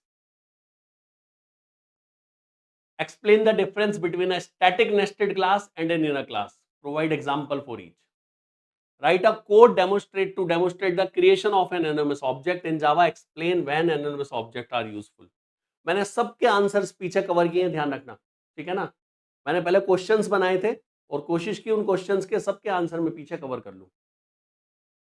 anonymous class बनाओ जिसमें रनेबल इंटरफेस का इंप्लीमेंटेशन शो कर रहे हैं थ्रेड क्रिएट करने के लिए।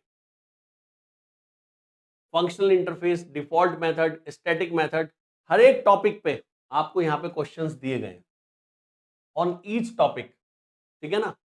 तो आप सभी पे प्रैक्टिस करेंगे अच्छे से, बहुत अच्छे से इनको इंप्लीमेंट करेंगे, सारी चीजें यहाँ पे डिटेल में बताई गई हैं बेटा, हर एक का एग्जाम्पल है। Records, methods, reference, each and everything, ठीक है ना। और पीछे जितने भी स्ट्रीम के एग्जाम्पल्स हैं वो समझ लो क्वेश्चंस ही हैं, ये ध्यान रखना, ठीक है ना, बहुत बहुत इंपॉर्टेंट। तो ये हमारी यूनिट थी, यूनिट 3। जिसको हमने एक सिंगल लेक्चर में कंबाइन करने की कोशिश की रिवीजन पर्पस के लिए। उम्मीद है आप लोगों के लिए यूजफुल होगा। नेक्स्ट यूनिट में मिलेंगे, यूनिट 4 में, ठीक है ना। तब तक के लिए इनकी प्रैक्टिस कीजिए। Have a good day. Thank you बेटा।